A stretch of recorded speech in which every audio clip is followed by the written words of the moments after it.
If you've ever been excited for a synthetic Friday like we have today, go ahead and hit that like and subscribe button, folks. Welcome back. Happy Thursday, April 17th. It's the last day of the week because the market is closed tomorrow for Good Friday, so there will be no trading and there will be no show, which means today is our Friday, and we made it to the end of the week. We got a lot to go over here today.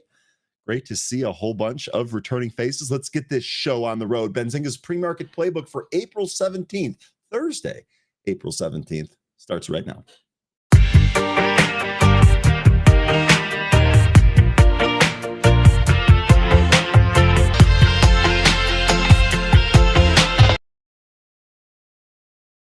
Good morning and welcome back, everybody, and happy Thursday / Synthetic Friday. We made it to the end of the week here. It is Easter weekend, so I hope that you all have a wonderful Easter weekend later today. Great to see a whole bunch of returning faces. Kayla, hello. Good morning. Welcome back. Yassine, good morning. Hey, we finally going to be 60 here in Chicago. Let's enjoy it. Nice to see you again, Yassine. Crimp Biscuit, welcome back. Paul, welcome back. Couch Potato, welcome back. Ezrar, good morning. Welcome back. Pete, welcome back. Hellcat, welcome back. Brett, good morning, troops. Welcome back, Brett. It's great to see you. EB, let's hope today is a better trading day before the long weekend. Indeed. EB, let me get a poll of the group here. Producer, maybe we should run a poll. How do we close today? We think today is going to be a green close, red close, unch. What do you think here today? I got to imagine with the fight that's a brewing right now, probably not going to be a whole lot of risk added ahead of a long weekend, but we'll see. Maybe we'll get deal news that causes us to rage on Monday. Who knows? Would love to hear how you are trading this here today. Nonetheless, EB, good morning. Chuck, welcome back. Good morning. Glass half full. I love that YouTube handle, my man. Welcome back. Sun-kissed Yogi, welcome back. Yeah, so fine. I love that handle too. Yeah, so fine. Good morning, everyone. Time to make some money. Indeed. I second that. And I put a stamp on it for whatever that's worth. Probably nothing. Big Bees, happy Thursday. The gloves are off. Powell versus Trump. Let's get it. Indeed, they are. We're going to talk about that. We knew that this was the case. There's really nothing new other than a new nickname. Too late. And they just kind of making it official. This has been brewing for a long time. Should have caught nobody by surprise, frankly. Javon, good morning. It's great to see you again. Neville, good morning. Russ, locked in. Good morning, Russ. Hope everything's good in the dirty South. Nadine, good day. Good morning. Hope you are well. Prudenica, good morning. Day traders locked in. Good morning. White chocolate mocha. Bernhard, the producer. Happy Easter weekend, folks. Indeed. Quantum, good morning. Chopped Coop, good morning. Let's go. Matthew, good morning. Bobby, good morning. And JJ, good morning. Let's go ahead and start it off. We're going to start by taking a look here at the SPY chart. I got to get the right screen on here. There we go. We're going to start by taking a look at the SPY chart. And here we go. We stayed under the 20. Now, the past couple of days, I was saying that I didn't really feel great about, I didn't really feel like I had an edge, I would say. So I didn't end up going short or long. However, yesterday, midday, right in here, I actually took some SPXS calls, right? These are going to be the calls that appreciate as the market or as the SPY moves to the downside. Sometimes timing is everything, folks, because it wasn't 30 minutes after I took those where we really started to sell off here when we had Powell basically saying that he's not in a hurry to lower interest rates. And despite Trump saying lower interest rates, Powell basically gave him the finger and said, no, we're not going to do that and all that. So the market did move down on this. I figured that we were also floated a special guest at a White House press briefing that happened 30 minutes after the close. So the timing there really kind of made it seem like that might be a deal or something like that. We'll say that I bought the cheap contracts here. I bought the SPXS next week, 8.5 calls. So they were actually pretty cheap. Paid 16 for those, was able to sell half at 100%. So I'm hoping, or at least for that position, that we drop a little bit here out of the open. We'll see if we end up getting that. If we take a look here, so I came into today short. using options, so my risk is well defined. If we take a look at the daily chart, you can actually see this looks like we kind of want to roll over, right? Yesterday, we tested the 15% pullback level here on the SPY. If we are weak again here today, I would imagine we would retest that level. And if we break that level, perhaps 510 would be next if we ended up moving down. Now, the market here this morning, it's mixed, right? The SPY is actually up, and in fact, S&P futures here are popping on something. I didn't see any news headline come across the board there. Maybe I missed it.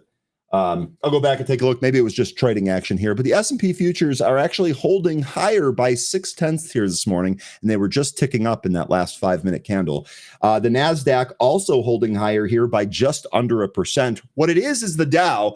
Dow's down pretty big here. Dow's down 1.4% here this morning, and that is on the back of UNH, UnitedHealthcare's earnings report. Got absolutely destroyed and is getting hammered here this morning. So that's kind of why we have a mixed market. We'll see if that bleeds over into the SPY at all, and we'll see what happens with tech with all that stuff going on. So that's kind of where we're at right now with the SPY.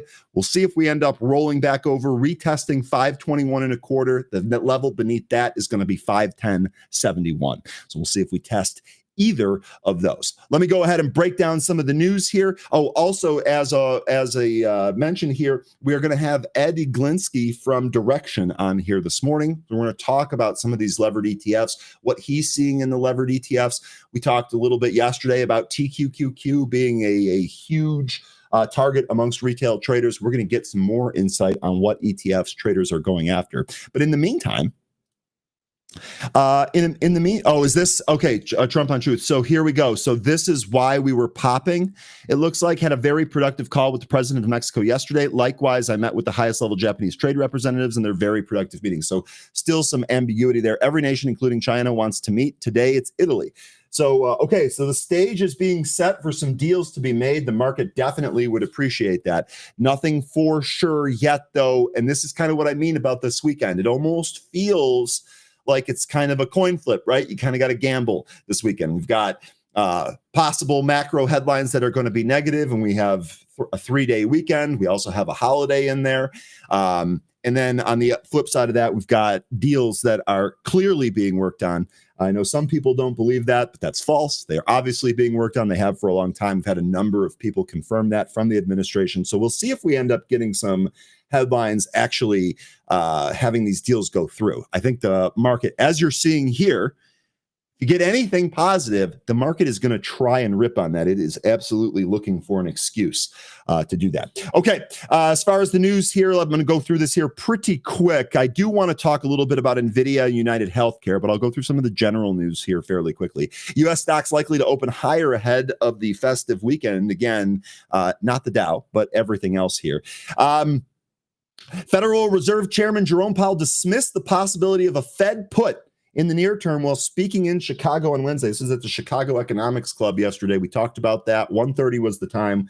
We mentioned it a whole bunch, and it did end up moving the market. Go figure. Quote, we may find ourselves in the challenging scenario in which our dual mandate goals are in tension. If that were to occur, we would consider how far the economy is from each goal and the potentially different time horizons over which those respective gaps would be anticipated to close, end quote. So Powell's basically, nicely saying, hey, we're kind of in a tough spot. We kind of knew that, didn't we? We kind of knew that. All right.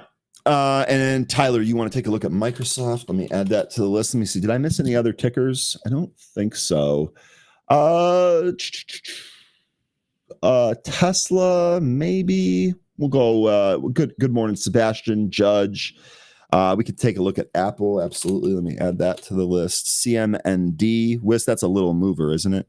We'll take a look at those. I think that actually might be on the movers list. We'll see.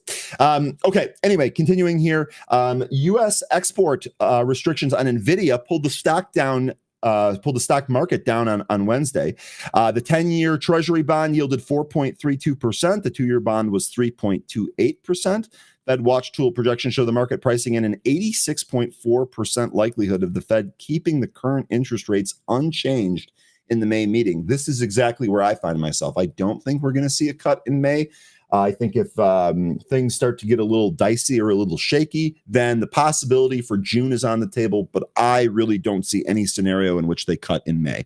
And it looks like a majority of market participants feel the same. Okay, I think that was it. No, I wanted to go to the Scott Wren quote here. According to Scott Wren, the senior global market strategist at Wells Fargo, quote, current equity levels offer an attractive entry opportunity, even with the bounce higher off the recent lows. Now, this is where I disagree with Scott. I am definitely, when we talk, and I asked yesterday about long-term, short-term, the whole 9 yards, I definitely want to wait for some support levels.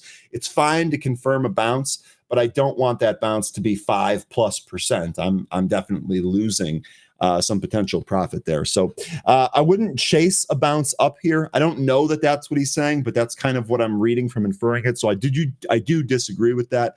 But I am encouraged to see the market come in and put some of these stocks at more attractive levels for long-term purchases. And we'll see if we get some better pricing on that.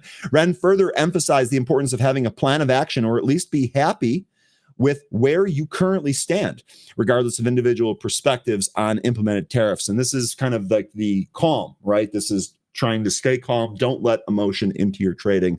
I completely agree with Scott in this case. Quote, over the course of the last couple of weeks, we have seen the administration go from aggressive reciprocal tariff strategy that involved meaningful universal tariffs on virtually all of our trading partners to a pause that suspends most of the reciprocal tariffs but leaves a 145% levy on imports from China, Wren notes. Despite the tariff uncertainty, Wren's firm maintains a view that the U.S. economy was already heading for a slowdown in the first half of the year, even before the current trade strategies were implemented. And we covered a lot of data that was showing the same thing. I have been early on the down move. I actually was hoping that was going to happen, or thinking that might happen in 2024, which of course did not happen. Now it seems to happen, and the tariff situation does seem to be accelerating it. Quote, from our perspective, even before the current tariff strategies were deployed, our analysis suggested the economy was going to hit a bump in the road and slow in the first half of the year. That line of thought is still intact. We also suggest a strategic shift in fixed income, according to investors, advising investors to move money from bonds, specifically the intermediate portion of the yield curve, into mid-cap U.S. equities in an effort to take advantage of the fall in stock and the rally in bond prices. Meanwhile, the U.S. dollar is facing pressure with the reserve currency status. A recent study titled "The Dollar Upheaval, This Time It's Different" noted a 3.6% depreciation between April 4th and 14th, an unusual move that the dollar typically gains during global volatility. This suggests a break from traditional market behavior, raising concerns that the U.S. Treasuries lose their safe haven appeal. Quote, if U.S. Treasuries are no longer viewed as the world's preferred safe asset, then the status of the dollar as the world's reserve currency may be called into question. Let me know. Do you think that's going to happen? I'll take the other side of that. Okay. Real quick, just a little bit more into the Powell thing yesterday. Stocks sink as Powell dismisses the Fed put safety net. Gold extends its massive lead over NASDAQ. Good morning, all sorts. It's great to see you here today. Hertz, yes, Neville. Hertz is actually on the movers list here today. And Brett, you want to take a look at Palantir? Not surprised. We will absolutely add that to the list as well. Okay. Risk sentiment took a sharp blow Wednesday afternoon after the Fed Reserve Chair Jerome Powell linked rising tariffs and higher inflation and slower growth, while making it clear that the central bank has no intention of cushioning market losses. So again, Fed put here, when does the Fed change policy depending on what the market is doing? We've talked about a Fed put and a Trump put. Neither of those seem to be in play. In remarks at the Economic Club of Chicago, Powell said inflationary effects of tariffs could be more persistent than previously thought. Interesting, because gas is low. Eggs have come down. A lot of stuff has come down. It's interesting that he has this perspective. More persistent than previously thought, and warned that current policy uncertainty makes it difficult to gauge their full impact. Most notably for Wall Street, Powell addressed the notion of a so-called Fed put, the belief that the central bank would intervene if markets drop sharply, and offered a blunt response, quote, I'm going to say no, end quote. And this right here is why we moved down yesterday. Now we actually bounced right around the close. We're actually doing pretty well. Looks like we printed here. Let me actually get the actual low here. Looks like we printed. Oh, come on, chart. You just give me a break. I'm live here. We printed a low down there in the 520 handle. We're currently sitting at 528. So really the question is going to be, do we roll back over it all? Do we test some of these lows? What's next? What's next here? Again, positioned for that here today. So, all right. I don't think there was anything else in here. I guess gold, we were going to talk a little bit about that. Yeah, I've got another story on there.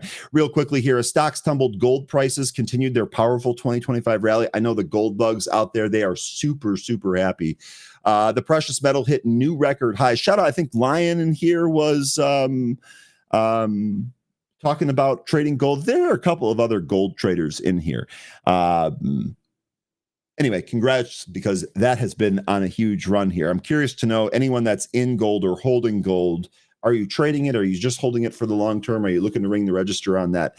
I don't have any myself, so I'm interested in what the group is doing out there. Anyway, as stocks tumbled, gold continued its powerful 2025 rally. The precious metal hit new record highs, rising to over $2,350 an ounce. It's now up 26% year to date. With the NASDAQ 100 down 23% over the same period, gold has outperformed the tech index by nearly 50% in less than 4 months. Gold's appeal has grown amid amid mounting inflation concerns, policy uncertainty, and geopolitical tension. And obviously, so here to Chris is saying, WTF was Powell supposed to say? Yes, we will save the market. No, I don't think he was supposed to say that. What he said and the reaction actually comes as no surprise. Powell's refusal to endorse the Fed put marked a sharp shift in tone from the central bank's more accommodative stance in past downturns. While he acknowledged market volatility, he said both equity and bond markets were functioning and orderly. Markets are struggling with a lot of uncertainty, and that means volatility, Powell said. But having said that, markets are functioning. So sure seems like he understands that markets go up and down, and this down move that we've seen, not enough to change course here. That pretty much nixes the possibility of a Fed put there. The Fed chair emphasized that rate decisions will continue to focus on economic data, especially inflation and unemployment, and not on asset prices. Not on asset prices. EB, I sold my gold. I feel like it's been going up too fast and is ready for a bounce back down. That makes complete sense to me. Maybe you didn't hit the top, and that's okay too. If gold retreats maybe even 15%, it looks like you did all right on that whole thing. Again, the whole, whatever it comes down, whether it's crypto, gold, stocks, penny stocks, whatever, the old adage is always true: buy low, sell high. So if you're selling into rips, you're probably doing the right thing. And if you're patient enough, you'll probably get those prices again. In fact, let's talk about that, especially with gold goes. Then we'll talk a little bit about UNH here. Yeah, I've got plenty of time before Ed comes on. I think so. Gold nears the $3,400 mark. Experts point to likely correction amid bull market. Rates will drop like a rock. So, EB, this story's for you. Gold prices have been scaling fresh highs in the global market uncertainty. However, some experts point out that there's a severe correction could be looming amid this gold bull run. According to Patrick Kareem, I hope I pronounced his last name correct, the co-founder of NorthstarBadCharts.com, gold undergoes corrections even during bull markets. The data shared by him shows that gold prices underwent a correction of over 48% during December 1974 to August of 1976, 33% during March 2008 to October 2008, and 22% between August 2020 and September 2022. That's going to be the most recent one. I know gold bulls don't want to read this right now, but even during bull markets, gold has had these corrections. Here's the chart. If you folks want a copy of that tweet or want to review that tweet in more detail, link is in the chat there. Same setup now with price historically stretched. Meanwhile, the CEO of Cardone Capital, Grant Cardone, said, quote, gold acting like we are in a depression. Rates will drop like a rock. So he's giving you another chart here saying that, hey, we kind of expect gold to come back in a little bit. This one is the key. This one is the key. Of all of the stats here, this is the one that really kind of gets me. According to data shared by Charlie Bello of Creative Planning, the inflation-adjusted gold prices were back at an all-time high after 45 years, surpassing the prior peak from 1980. It took 45 years to get there, but inflation-adjusted gold prices are back at an all-time high. Here's the chart going with that. So I bring this back. EB, we don't know what the future holds. I bought an 8-ball to try and predict the future, and even that doesn't get it right. Miss Cleo, I think, is in jail, so I'm not sure she can help us either on predicting the future. So as far as what you did here with your trade, gold is making a pronounced spike up, and you're selling into that. If we do get this correction, look at this. It took 45 years to get back there. So I think that your idea to sell it here at this high, or sell it at this gain and lock in some of those gains, is probably a smart one. And again, if you're patient, maybe you didn't hit the dead top or the actual top tick, but if you're patient, maybe over the next 45 years, you're going to get some opportunity to re-add gold. Thoughts on Blackstone? Yassine, Blackstone, you mean like the griddle? It's amazing, and it's better than a grill, and you should get one. I use my Blackstone all the time. I don't know if that's what you're asking about. You might be asking about the Blackstone stock, which I don't have any thoughts on, but we can take a look at that if you'd like. One more quote here. Mohammed El Arian said that the rise in gold prices was a result of the slow and steady diversification away from the dollar by some foreign central banks and others. The price of gold registered another record high today, overcoming yet another periodic round of profit taking by some tactical traders. This as it benefits from the tailwind of slow and steady diversification away from the dollar by some foreign central banks and others. Let me know what you think of gold. Is anyone looking to buy gold? Are you waiting for it to pull back? What's the gold trade strategy? If anyone has one, let me know. Coop, Steven, yeah. Look, I'm sorry, folks. When I was younger and I couldn't sleep and I'd turn the TV on at night, there were a lot of Miss Cleo commercials. What do you want me to say? I remember that stuff. Okay. Enough of that, though. Let's talk a little bit about UNH. And you know what? Let's actually start with the chart here, because I am curious to see if anyone's looking to trade this, maybe add this here on weakness. Here's UNH. Oh my, look at this drop. Look at this drop. We were sitting here about 585. This thing, just a massive move down. We're still down over 20% here, 20.1% to the downside. We're actually pretty much down to this support level. This is where it bounced before. This, I think, was the murder of the CEO. I can't remember if that was the same day, but nonetheless, as far as the chart goes, we are all the way back down to a support area here. Huge move down. UnitedHealth shares are trading lower after the company reported worse than expected Q1 results and cut its full year 25 adjusted EPS guidance below estimates. Yikes, look out below. It's the guidance cut that really does it here. We've seen it on a number of different stocks. It's getting hit again. So my question here on UNH, this pull took us through all of the moving averages, took us through the 200-day moving average, the 20-day moving average, the 100-day, the 500-day, the 50. I mean, we blew all of those away. Now, if we look back to through 2023, we're about 20 points beneath the volume point of control. So we're actually beneath a pretty significant support level. Let me ask the group out there, is anyone looking to add any of these companies? I think they had Steve Weiss on halftime yesterday, said he's in healthcare. This is one of his biggest positions.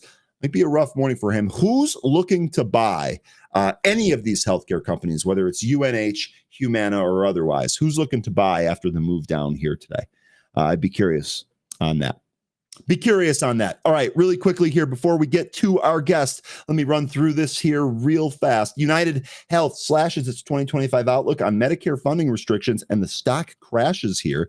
The insurance giant reported EPS of $7.20, up from 691 a year ago, missing the consensus of 729. Revenues increased 6.8% year over year to 109.6 billion, missing the consensus of 111.6. Quote, UnitedHealth Group did not perform up to our expectations, and we are aggressively addressing those challenges to position us well for the years ahead and return to our long-term earnings growth target of 13 to 16%. Do we think we get to that target again? Would be my other question. I'm not too sure about that. Anyway, that quote comes from Andrew Ritty, Chief Executive Officer at UnitedHealth. The first quarter medical care ratio was 84.8% compared to 84.3%. The increase was primarily due to revenue effects from ongoing Medicare funding reductions and member mix in the highest senior care activity, partially offset by Medicare Part D program changes, which affected seasonality. So, Pete, you're saying no way, guidance is weak here. UnitedHealth Group cut its 2025 performance outlook. It expects adjusted earnings of $26 to $26.50 per share versus the prior guide of $29.50 to $30 per share. So a pretty significant cut there versus a consensus of 29.73. So they actually cut it beneath the consensus as well. Heightened care activity indications with UnitedHealthcare's Medicare Advantage businesses became visible as the quarter closed, far above the planned 2025 increase consistent with the elevated levels in 2024. This activity was most notable within physician and outpatient services. So rough day here for UNH. We'll see if this is able to catch a bounce. I know the stock is highly followed. So again, let me know if you guys have any plans on that for trading. Let me know. I'd be very curious on that. Okay, let me go back to the chart here. It is just about 8:30. We're actually going to get it on a little bit early here. It is my pleasure to welcome back Ed Egilinsky from Direxion. Let's go ahead and bring him on.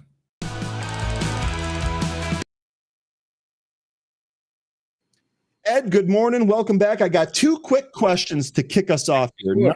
Number one, it looks like you didn't have any tech issues today, so welcome. That's a welcome surprise. That is. And number two, how'd your bracket end up doing? We talked last time right as March Madness was starting. What ended up happening to you? You know what? Houston made it to the final game. I fell a little short. Hopefully I'll deliver a little better today than the last time we spoke. But I will say this.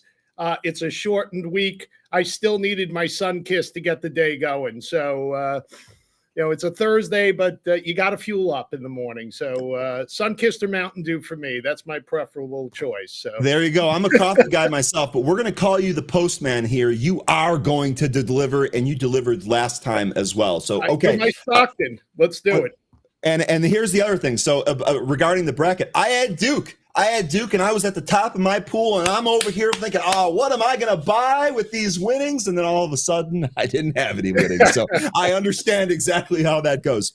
Okay. Yeah. Okay. So the first thing that I want to ask you here, yesterday, we actually had a story that showed that there was massive amount of interest in dip buying via the TQQQ. So the first thing that I want to ask you is, where are you seeing the most dramatic inflows and outflows? Well, TQQQ is not a Direxion product, but right. A great trading vehicle. In the case of Direxion, we've seen buying on the dip throughout the month. Of course, it's been really a tale of two halves in April. The first week of April, you saw massive selling. The last 2 weeks, it's probably cut about half those losses in the major indices. So we've seen significant buying, a lot in our bull funds, in particular, the triple leverage semiconductor bull. That's our biggest fund, SOXL, for example, TechL, which is also the triple leverage on the S&P Select Sector Tech Index. And also the single stock. As you know, we got a number of leverage and inverse single stock ETFs, particularly on the bull side. We've seen significant buying in TSLL, which is the 2X bull. Yep. That has dipped continuously throughout the year. You've seen little spurts of a rally with Tesla. And then just last night, for example, Taiwan Semiconductor, we have that as a 2X bull and inverse bear. We're seeing a lot of activity in that post earnings today. It looks like the semis might stabilize a little bit today as a result of Taiwan semis outlook. They didn't reduce any of their guidance. So at least for today, it looks like the semi space may get a little bit of a relief after yesterday's pullback. Okay. All right. And TSMX, that's going to be the levered bull ETF, the Direxion product. What were the other ones for TSM? TSMZ, which is the inverse 1X. So all of our leverage and inverse single stock are either 2X bull if you want to take the side of a short-term trade to the upside, or if you want to hedge gains or take an outright short position.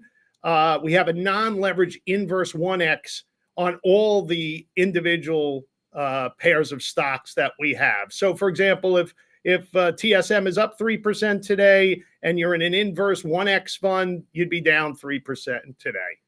And so that's actually perfect for my next question here. So are you seeing more flows recently into your inverse ETFs? Yes. We continue to see buying on the bull side, but, on the dip, but, even during the recent rally, we still see buying. But there are some areas that have actually rallied this year, particularly China and gold miners. I know we'll talk about that more a little later. So we're seeing some inverse buying on the triple leverage bear on what's equivalent to FXI, which is the FTSE China 50. So we have a 3X bear, that's Yang. And then the gold miners, what a tremendous rip. Gold's done a great job this year for a diversification standpoint. But look at gold miners, higher beta associated with them. Those are gold mining stocks, the likes of Barrick, Newmont Mining. They've roughly doubled what the physical commodity has done this year. So on those rallies, we've been seeing buying on the bear funds, particularly Dust and J Dust, which is the 2X bear on gold miners and junior gold miners. Some of you might be familiar out there with GDX and GDXJ. We basically have the 2X bull and bear versions using those ETFs and tracking those underlying indices. Okay, so I'm just going to get right to it here as far as gold, because you're right, this has been an impressive move here. Do you think the rally in gold and the gold miners has more legs to it? Or is it time maybe to utilize some of these bear ETFs? Yeah, no, without a doubt. I mean, we're seeing more inflows in the gold mining bear funds right now and outflows in the bull funds. And you would expect that because they've had such a tremendous rally. And these are short-term trading tools. So you have some profits, you want to take them. Some people want to take that contrarian play and believe that gold miners is overextended right now. But when you look at gold itself, and I'm a commodity and alternative investment guy, so I love talking about this. Gold itself, the physical commodity, just hit another high yesterday. With all this geopolitical risk, you feel that gold will still have a bid to it. It's right now the preferred flight to safety. Keep in mind, interest rates for the most part have been rising.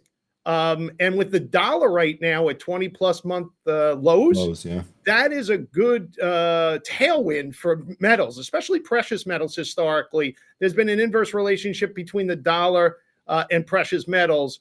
Gold has rallied despite the fact that the dollar was strong until recently. And you continue to have central bank buying right now. So that's another area. But there is a difference between gold miners and gold mining stocks and gold itself. And people have to be aware of that when trading. There's divergences there. So we have access to gold mining stocks and junior gold mining stocks. And that is through the indices, bull and bear 2X, as I mentioned. But you have to be aware that gold mining stocks can behave differently than the physical commodity itself. And by the way, GDX, for those that believe in trend is your friend, which is our vehicles are based on, you want to ride that trend. GDX has been up 7 straight days. So anybody in a 2X bull right now, whether it's Nugget or JNUG, has done very well. Indeed, man, that goes back. I've traded JNUG plenty of times in the past, trying to hit gold, trying to get some more leverage on that. It's great to see these coming back. So real quickly, we kind of talked about this, but just as kind of more of like a blanket response here. we've seen a lot of volatility recently, and I know, at least in our group here, especially for me, the leveraged ETFs have really been the trade of choice. I feel like I'm able to make more sense out of them, do better with those trades. How are traders navigating through this volatile market? And do you see this continuing, or maybe a proliferation of using some of these ETFs instead of traditional equities? Well, I think for the traditional equity side, of course, they're going to have a place for individuals that are more buy and hold type of investors that don't want to stare at their screen every day. I mean, this is a headline driven market right now, especially with the tariffs. Look at the intraday swings we've been seeing. They've been historic. Last week, we had record inflows. The market itself for ETFs had record type of flows. So you really need to be at your screen if you're trading leverage and inverse ETFs, or for that matter, anything that's a high risk reward type of trade. And in this environment, you just have to be very vigilant. But for anybody using leverage and inverse ETFs, these are short-term trading vehicles. Every day's a new day. They'll track for any given one day, but after that, it's path dependent. What does that mean? If something's stair-stepping in your direction, leverage could work for you. But however, if something's very choppy or it's working against you, obviously your losses are going to be significant. So these are really for the active trader, not for an individual that wants to have asset allocation, part of a portfolio, and is thinking long term. These are not appropriate for those individuals. Yeah, that's perfect. And I'm glad that you're saying that, because we try to mention that all the time as well. These are short-term tactical trades. They give you some really good exposure. The leverage is great there. Okay, that's great. One more thing that's kind of happened here recently is we've started to see some of the bank earnings. So my question here is, how are some traders positioning themselves after some of these mega bank earnings? Are they using these ETFs? And if so, which ones? Well, it's interesting. You had good bank earning results for the most part this week. And most of the broader banks, the rally was led by the equity trading revenue. But you hear the CEOs of some of these banks, and they're conveying the economic outlook continues to be uncertain. They're concerned about loan issuance, credit markets, investment banking, showing signs of weakening. So we're seeing bull and bear plays on the triple leverage FAS, FAZ. FAS is the bull, FAZ is the bear on the financial select sector index. We're also seeing some flows into the regional banks, triple leverage bull, DPST. And if you look this year, for example, when you look at the mega cap banks versus the regional banks, what a divergence this year in terms of performance. The XLF, some of you might be familiar with, the financials that tracks the financial select sector index, is barely down for the year. Yet the regional banks, S&P regional bank index, is down about 15% for the year. So when you're trading, there is a difference between the regional banks and the big banks, the mega cap banks. So that's something to keep in mind. We're also seeing some single stock trading with our leverage and inverse ETFs. We have Berkshire, 2x bull on Berkshire and 2x bear, and 1x rather bear. What's the ticker on those? BRKU for the 2x bull, and the inverse bear is BRKD. Keep in mind also that Berkshire is the largest holding within the financial select sector index. So a lot of people don't know that. It's also with some of the big banks that make up the top 10, the JP Morgans, the Goldman Sachs, et cetera. And it also includes some credit card companies, most notably MasterCard and Visa. So you need to look under the hood. But the financial select sector index, the top holdings, Berkshire Hathaway, you can trade it through the basket, triple leverage bull or bear of the financials, or a la carte, as I like to say. If you want the single stock of Berkshire, we have that available for you. Okay, that's amazing. Really quickly here, just as kind of an anecdotal thing from one of our evening shows when we recap what happens on the market. This Monday, April 7th, where we saw this huge spike up here in FAS, I had a number of traders jump on our happy hour show saying that they made 10 plus points on this trade real fast. This was the trade of the day. So to your point there are people in our ecosystem absolutely using some of these. FAS was an absolute monster recently. Okay, real good stuff there. You talked a little bit about TSM. We got the big earning. I call these Thursdays where we don't have a market day on Friday, I call them a synthetic Friday. So it's not actually a Friday, but we've got Netflix reporting after the bell here today. Are you seeing anything in particular with the Netflix ETFs that you have? Not really. We're seeing some buying on the on the bull side going into earnings tonight.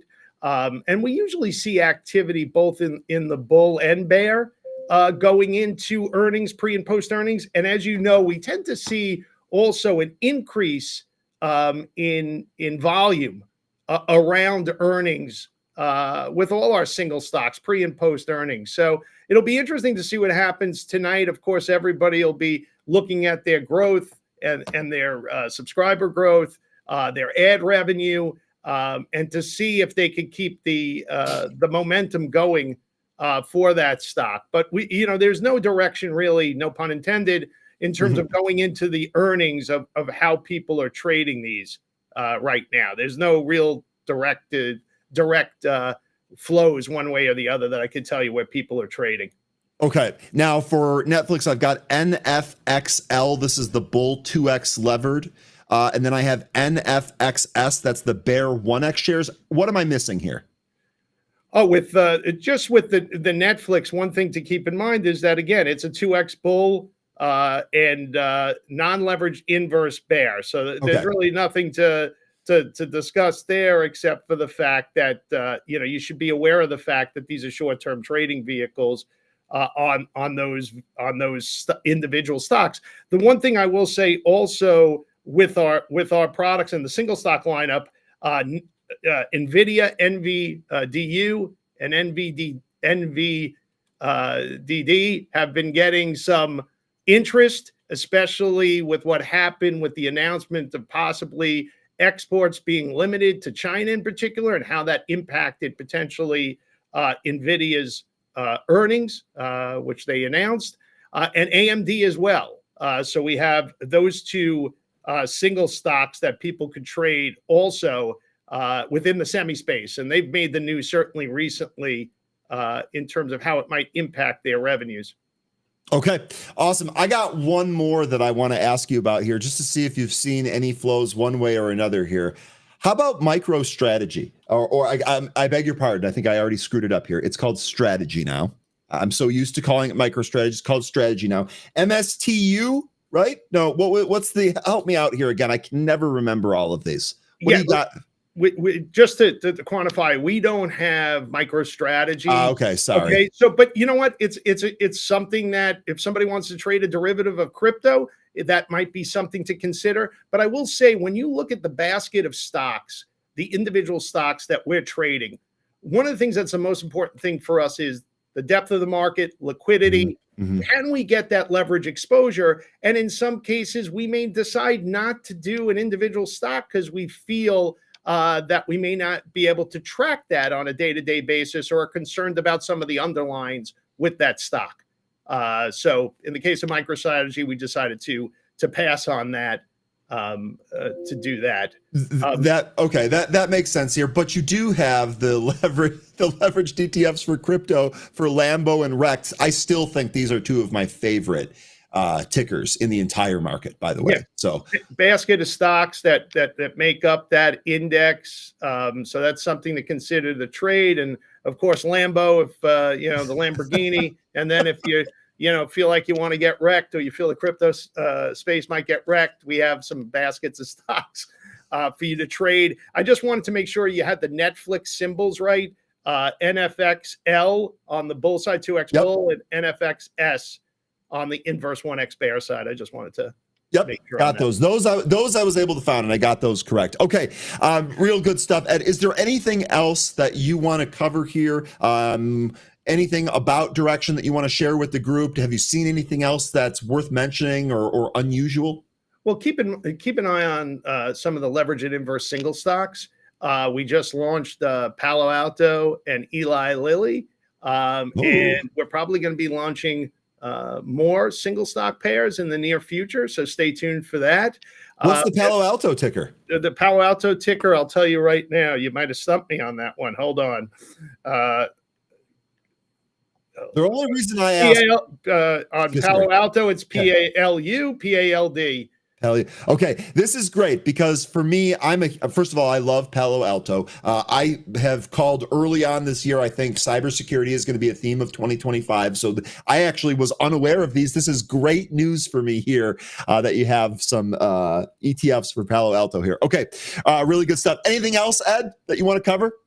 No, everybody have a good weekend, and hopefully it'll be a fruitful day of trading for everybody today. And, be vigilant. And, when you're trading our vehicles again, short term and just, intraday and daily. I can't repeat that enough, and look forward to hopefully being on again. Yeah, you will definitely be on again. And I'll tell you what, Ed, I'll make you a promise. We will keep saying that too, even in your absence here. Short term, short term, short term.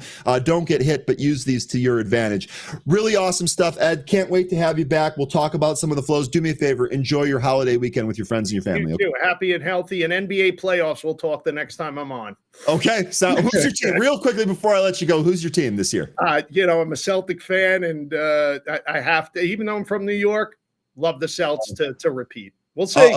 Okay, we'll see what happens. I'll tell you what, Celtics look like absolute monsters in the East there. So really good stuff. Ed Egilinsky from Direxion, the head of sales and distribution for alternatives, Direxion ETFs. Ed, thank you. Have a great weekend. We'll talk to you pretty soon. You too, buddy. Take care. All right, take care. That is Ed Egilinsky, folks. We use these ETFs all of the time. Great to get some insight into some of the inflows in there. And hey, we actually got some new ETFs that we can take a look at. How about that? Pretty awesome. In fact, I think what I might do here is going forward, I might just ask him every time he comes on, and he will be coming on again. Every time he comes on, hey, you got any new ETFs for us? And we can stay on top of some of those. Okay, really, really good stuff there.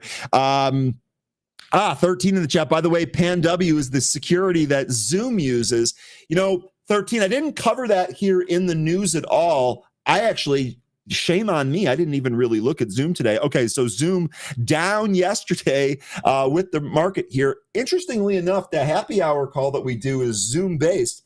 Zoom was completely down. I couldn't get on the website. I couldn't log in through the app that I had installed on my computer through a paid account. Just could not log in at all via Zoom. Interesting.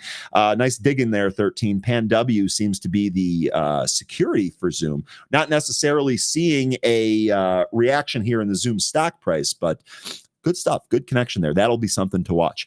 Okay. Really awesome stuff. That was great. Awesome. Yassine, we will have him on. So if you guys think of a question that I should have asked, let me know. The next time we have him back, I will absolutely ask that. Really, really good stuff. Okay.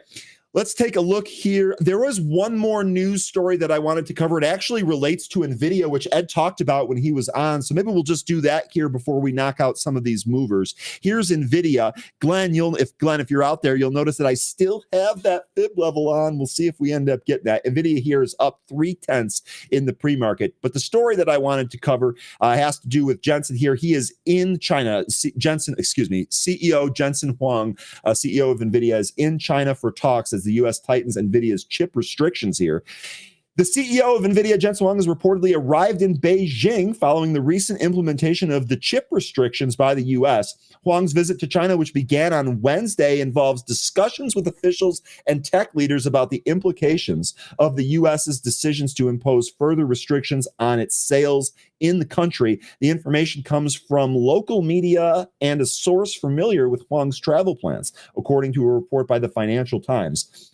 The China Council for Promotion of International Trade, a government-affiliated trade group that significantly influences U.S.-China business relations, invited Huang to visit. The information was shared on Weibo, a Chinese state media social media service. That's easy for me to say. In a meeting with Ran Hangbin, the head of China's Council for the Promotion of International Trade, Huang reportedly emphasized the importance of the Chinese market to NVIDIA, particularly in light of the U.S. ban on the sales of its H20 AI chip to the country. Quote, "We hope to continue to cooperate with China," end quote. So we'll see. We'll see how this affects. I got to imagine that this whole thing is kind of going to be worked into whatever negotiation and deal happens here. And until that is finalized, you might see some increased volatility here in NVIDIA. And that's going to make our chart levels even more important. All right. Even more important. So looking here at NVIDIA, to my eye, sure looks like the next move here is down. We have our next levels very clearly defined here. I've got 100. I've got 98.75. And if we get down here, you know what? I'm probably going to have to extend this channel, folks. Let's do it. Let's extend this a little bit more. I'd have another level down here at about 91, 92 bucks. We'll see if we get there on NVIDIA. Okay, let's check in on the time here. It is 8:50. It's 13 time. That's what time it is. Let's bring him on. 13. How are you doing? Happy Thursday, aka Synthetic Friday here. Oh, how are you doing this morning? Thank you. Visit Synthetic. I didn't know that, but thank you. And hello, everybody. I'm looking forward to this weekend. How about y'all? I am definitely looking forward to this weekend, without a doubt. Always looking for the little extra day off there. And with some of the craziness that we've seen in the market recently, an extra day off to either be with the family or on the golf course don't sound half bad. So I'm with you on that. All right. I'm looking forward to it. So hope everybody has a good one. Let's dive into this. What do you say? I was going to say, before we do that, we've got some stuff to cover here. Let's maybe go through some of the movers here first, and I think we can kind of go back and then take a look at any other charts that y'all folks want to look at. First mover here is going to be CHRO. I got to imagine this is going to be on your list too, 13. Is that correct? Yep. Churro was on my list. Okay. The good news here, though, shout out to the Benzinga news desk team. We actually did an exclusive on this earlier here today. Let's break it down and we'll show you exactly how this worked. 5:45 in the morning, our news desk team was busy pumping out some of this exclusive news. It is worth noting that that news came out 15 minutes prior to the press release. The stock didn't start moving until about an hour after that press release, if I'm not mistaken here. Looks like it did start moving at 7. Press release was out at 6. Our exclusive was out at 5:45. So you just had plenty of time to get in here. What's going on, you say? Ligand Pharmaceuticals tells Benzinga proposed transaction will raise $50 million in equity capital and enhance a publicly traded biopharmaceutical company focused on launching one of its drugs that I'm not going to try to pronounce. 13. We'll see if you have an opportunity to do that there. But that's kind of what's going on here. They're going to combine Ligand Subsidy Pathos Therapeutics. Boy, I am butchering the names here, and I'm sorry about that. Is going to combine with Channel Therapeutics. That's the stock that we're looking at here. Stock is up 76% and has actually done a really good job holding these gains. Sometimes on these pops, we see them come right back in. We did print a high here of 259. We've come back in. We're pretty much right around the VWAP here, so this is looking good, at least so far. It's not giving anything back so far. Quick look around the horn. 0.25% of the float shorted with 1.58 days to cover. That shouldn't matter because it's on an average of 814,000 shares. We've already traded 17 million today. We should be able to soak that up. 13, what do you think here? Well, yeah, so we got a merger here. That's because their flagship drug, Zelsuvmi, is going to be the one that is getting all the attention here. And there's going to be a series of companies that are merging here. You have Channel going to be acquiring 100% of the issued and outstanding equity interest of Pelthos. And then they're going to change their name to Pelthos Therapeutics. So I don't know if we'll get a ticker change, probably will. But that's going to be the result. That's going to be the resulting company's name. Ligand is one of the investor group companies that is helping bring money to the table to make this all happen. This transaction is expected to close in the summer of 2025. So that's just around the corner. That starts this quarter, actually.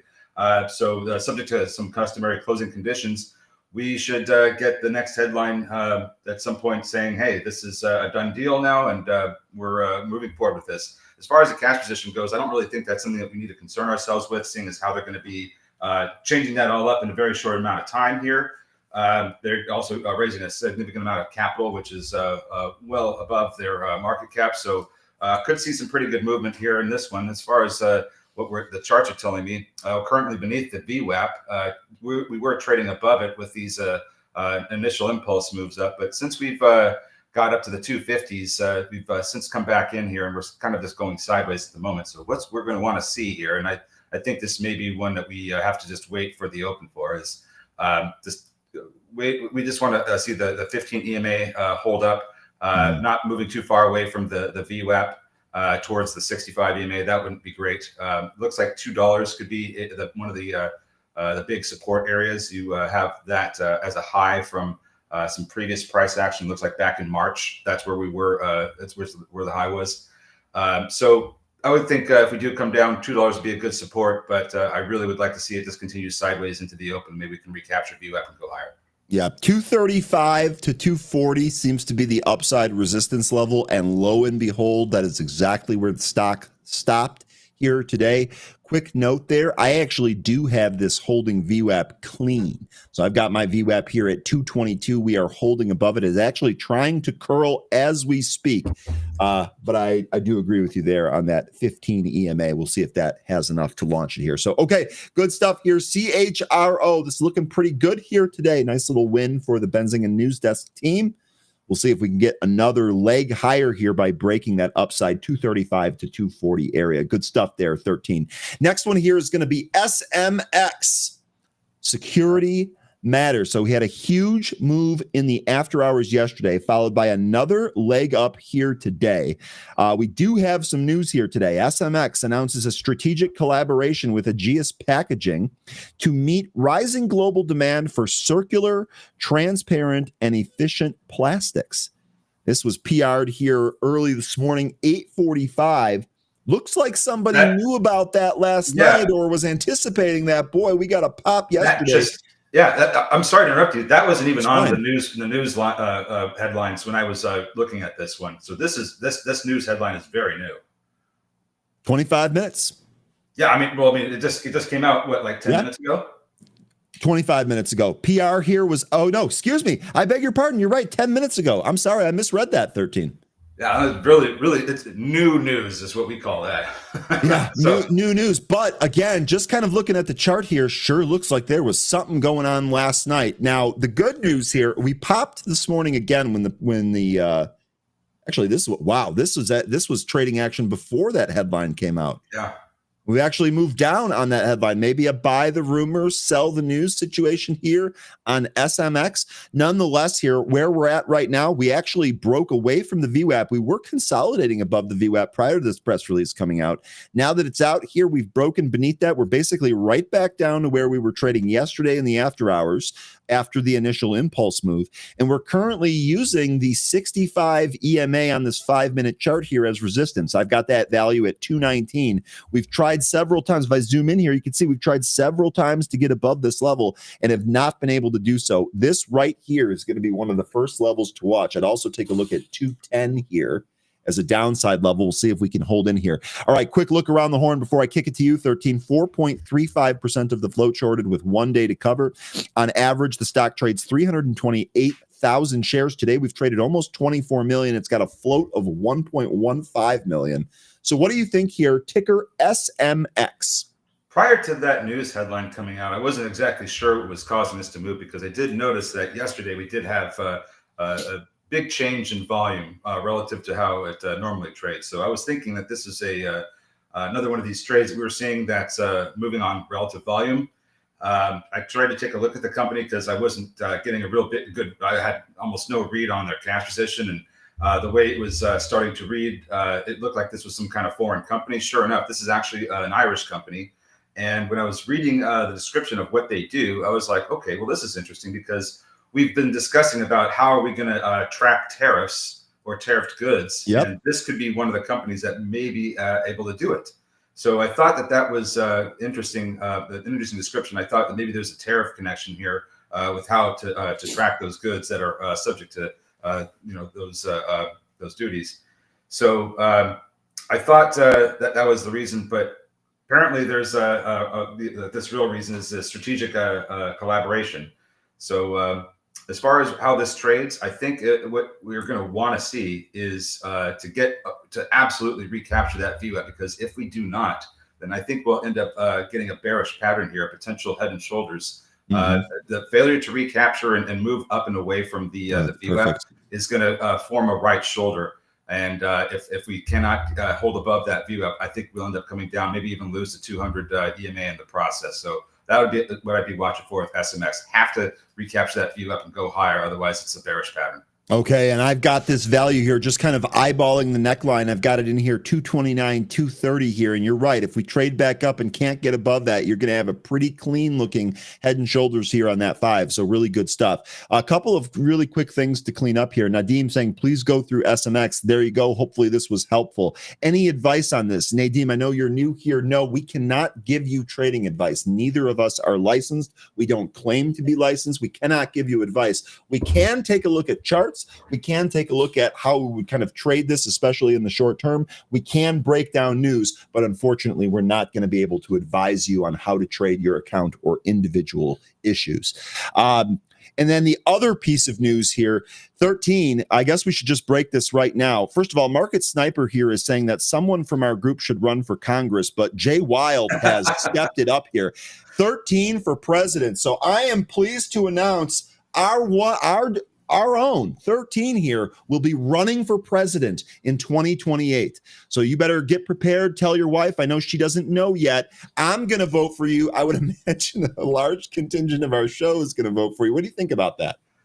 Well, at least I'll be a third runner-up. Don't know who I'm going to be running against, but we'll see. I'll announce my candidacy later. I think we're a little bit early in the process. I was trying to jump the gun there. Sorry. Midterms. Okay, let's get through midterms. Okay, all right, 13. That was in good sport. I'm glad you took that. I was thinking you were going to say something like, folks, I'm not even the president of my own household. How am I going to run the country? Actually, I'm the CFO. Okay, there you go. Yassine saying 13 is too nice to run for president. Only on this show, buddy. I was going to say we'll take that compliment all day, Yassine. Thank you. All right, back to brass tacks here. Back down to some seriousness. Let's keep rolling through the movers list here. The next one is going to be Cure. Q-U-R-E is your ticker. Q-U-R-E. Unicure shares are trading higher after the company was granted FDA breakthrough therapy designation for AMT-130 for the treatment of Huntington's disease. Stock. This was a $10 stock yesterday, big pop here today. It looks like we topped out here at about 1440. Stock is holding here higher 40.6%. So pretty nice move here. We're actually using the 15 EMA as some support right at the moment. Excuse me. Sorry about that. Quick look around the horn here. 8.2% of the float shorted with 3.17 days to cover. Now that days to cover comes on just over 1 million shares of volume. Today we've traded 3.5. So maybe there is some squeeze potential in here. Float 53.5 million. 13. What do you think here? Ticker QURE. So this received FDA breakthrough therapy, and what that means is when the FDA believes that they've got a real good product here, they want to try and facilitate bringing this to market and go through the regulatory process as streamlined as possible. They think the FDA thinks they really do have something here, so that's always a good sign to see. 53.5 million shares in the float is not what we really want to see. That's a little bit of a thicker float than we want to trade. We like these under 10 or less. But that's okay because FDA breakthrough therapy is still a really good designation. Uses a lot of cash. I mean, this thing burns through tens of millions every quarter. But it has about 4 quarters left of capital in the bank and in short-term investments. So don't think that they're going to be needing to do a capital raise anytime soon.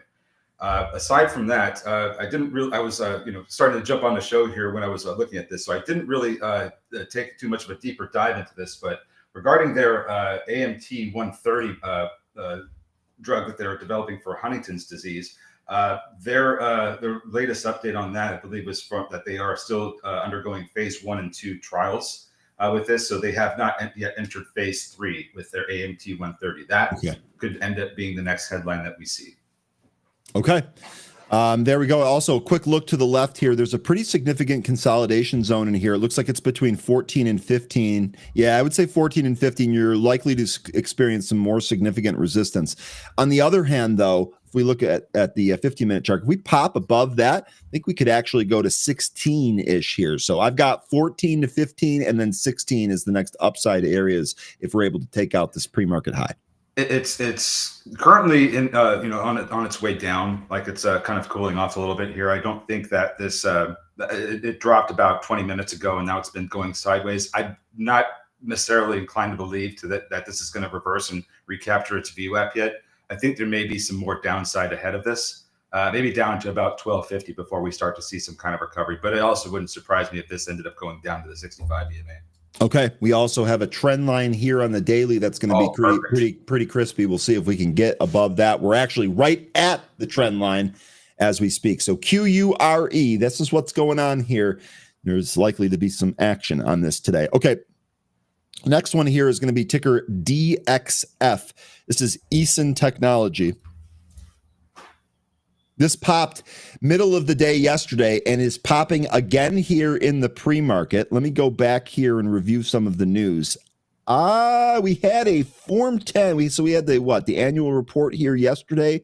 This is likely why it was moving. I didn't go through this. I'm not going to bore you by trying to read that here. We are holding up here plus 39%. So this is actually strong again here in the pre-market. We actually took out the highs from yesterday. You will notice here that we stopped at just about 15. This is where we stopped on Wednesday, April 9th, when this thing went crazy in the pre-market. As a reminder, it did nothing but sell off throughout the regular session here. So if you're going to trade this here to the upside, you want to make sure that doesn't happen again. Quick look around the horn here. Negligible short interest, 0.01%. There's literally 2,000 plus shares held short here. That is nothing. 1 day to cover, obviously, on that negligible amount. Float here is 23.7 million. 13. What do you think here? Ticker DXF. I think we're looking at a potential China pump here. This is a Chinese loan company that does loans to micro, small, and medium-sized enterprises. So this could literally be whatever it wants to be. I didn't take a look at this one or cover it, but I can tell you that just looking at this right now, this is a company that's based out of the Hubei province of China, and the float is 23.7 million. The chart, the chart that I'm looking at here, we just recaptured VWAP. It's looking like it's trying to get back up to that 1479 high that we made this morning about an hour ago.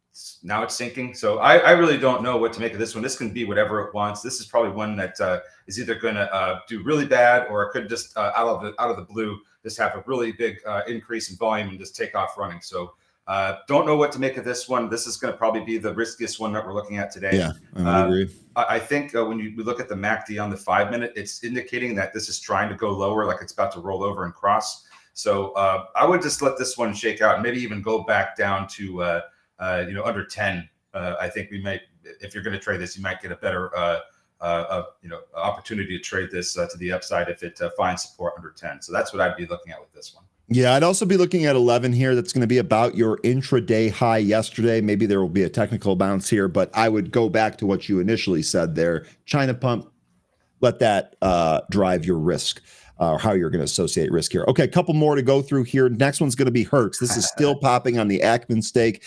Tell you what, Hertz is just... This is wild here. Hertz Global, ticker HTZ, Hertz Global shares are trading higher after Pershing Square Capital Management disclosed a stake via 13F. CNBC reported Pershing Square's stake is 19.8% through the shares and swaps. So a considerable stake here, nearly 20% of the company. You could see that this did trade as high as $9 yesterday. It's come back in here today, but it is still holding higher here at plus 28.6%. Really quick look around the horn here. This is probably going to be our biggest shorted stock here today, or our most highly shorted stock, I should say.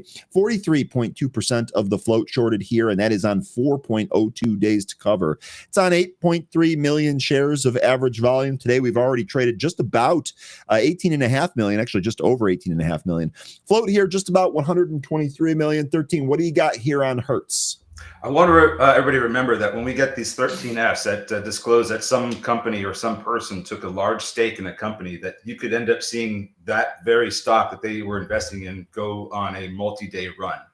And we could end up seeing that happen here with Hertz. Now, we're at the end of the week now, so with the long weekend ahead of us, I don't know what this is going to look like on Monday. But here we are with some more upside. And then in happy hour chat, I was saying that it wouldn't surprise me after we closed if this continued to go up and go over 8. Well, it went up to 9 and it came back in. 8 is a particularly interesting level because when you look at a daily chart and look to the left, that was about the support area for the price when it was falling down in 2023. It kind of used that support for approximately 4 months before it finally lost it in February last year and traded down. Also, the 500-day SMA is right in that same area. So I think that's going to be a pretty significant area of resistance, especially when we trade today. Now, we are trading back up to that area right now. So I would think that if we do approach 8 here in the pre-market or after we open, that's going to either be an area of resistance or if the volume's robust enough, it's just going to completely blast right through that and try to get back up to 9. So $8 is going to be one level we should be paying attention for if we're going to trade Hertz, because I think that's where a lot of the resistance is going to come from. Okay. Real good stuff there. Also, good morning, Jay Rice. It's great to see you. You had mentioned yesterday when we talked about Hertz that CAR, which is, of course, Avis Budget Group, was moving with it. Looks like that is doing the exact same thing here again. Looks like this popped at the end of the day yesterday and is also kind of following suit here today. So CAR might be another stock that you can trade in sympathy with this. Care Solutions asking, is the stock market open tomorrow? No, it is not. Not only is the market not open, but there will also be no show. So be sure that you do something fun for the Good Friday holiday. We get days off. That's the reason. Yeah, we get days off. Can you believe it? Don't answer that. All right. Nope. Next here is going to be CMND. This is Clearmind. Wis, looking at you, boss. Clearmind, we've traded this one a number of times off the movers tool before. CMND, Charlie Michael November Delta. Clearmind Medicine shares are trading higher after the company announced the U.S. Patent Office has issued a notice of allowance relating to its MEAI treatment for binge behavior. Oh. Uh-oh. That's great. Okay, stock here was a penny stock yesterday, although it was real close to $1 territory. Today we did pop as high as 130. We've come back in. We're actually beneath the VWAP, although we are trying to take it out here. So we'll see if we're able to do that. Quick look around the horn here. Short interest, 3.71% of the float shorted with 3 days to cover. It got an average volume of 67,000 shares, so it's barely traded unless something's going on here. Thankfully, something's going on here today. We've already traded over 6 million shares. Float here is just shy of 5 million shares. 13, what do you think here on ticker CMND? So the thing that was interesting about, I didn't cover this, but just with you reading the headline and what's going on, that treatment for binge behavior is interesting because we've just been recently talking about how if we do go into recession, if some people do end up losing their jobs, we're probably going to see a lot of turning to vices and methods of comfort. So you're going to see like people doing more gambling, maybe more drinking, more smoking, all the bad shit, all the bad stuff. So you could see an increase in that, and that is why it's interesting to me, because if this is going to meant to counter that kind of behavior, well, then this stock may have a lot of attention on it for some time. So I don't know what's going to happen with this, but it's just really, really interesting. We were already talking about some of what can happen in a recession with people and their vices, and this is a counter to those vices. I think this could keep this relevant for a period of time. But I'm not going to lean on that. We're just going to day trade this, and then we're going to look at some other stuff. So let's focus on the chart for now, because I like I said, I didn't cover this. I don't know how what their financial position is or right now or anything. Could look at that, but I think what's more important is we want to draw this trend line from the price action this morning, and we're going to have two things to watch for. That's going to be a recapture of the VWAP and then a break over that trend line. Okay, so I'm going to go ahead and add the trend line here. I'm basically just going to eyeball some of the highs here. We'll see if this works. Really quickly, they do burn about 1.5 million in cash per quarter. They've got just over 5 million in cash on the balance sheet. So maybe not needing a capital raise right away, but at some point they're going to need to address that there. So, okay, we'll see if we do get above this trend line here, CMND, good stuff there, 13. Real quickly here, I just want to touch on TGL. This was Treasure Global. This one we talked about yesterday. It's made consecutive newer highs in the pre-market yesterday before dropping out of the open, although it did give some movement in the back half of the day, albeit on low volume. Henry, you were asking earlier, can you check the short float on TGL? Benzinga Pro shows a strange number. I'd be happy to do that. Got the short interest here is 3.25 million. Looks like it cannot calculate a percent of float shorted. We did have a recent split in this, so I see that the float is adjusting, and so too are the short interest numbers here.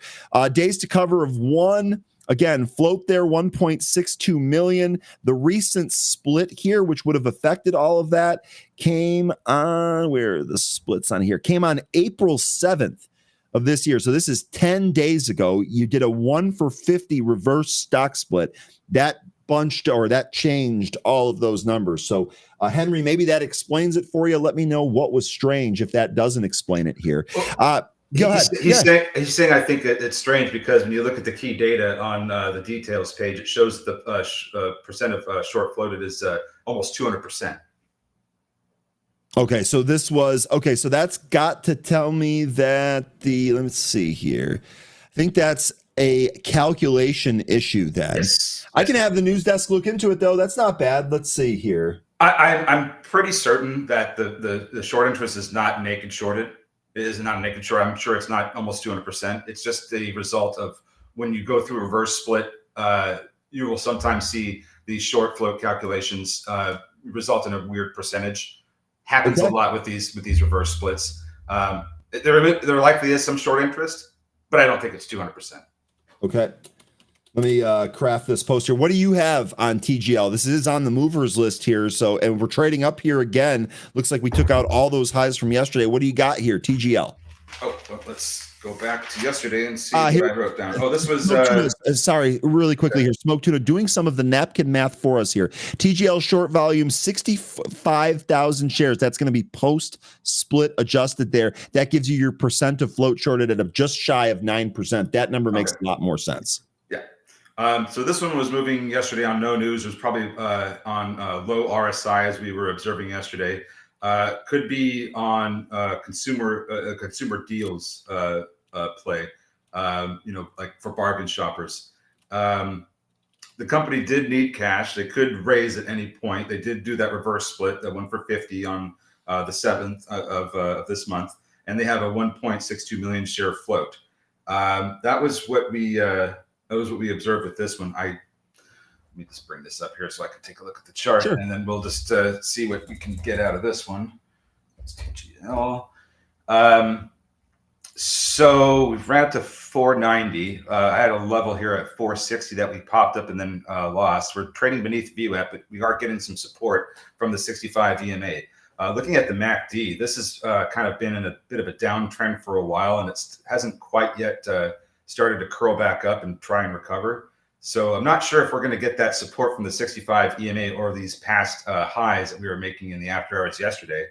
But we may get better support closer to 390 or maybe 370. So if we do lose the 65 EMA, those would be the levels that I'd be looking at for support if I do want to end up trading this, which I'm not sure I do. Okay.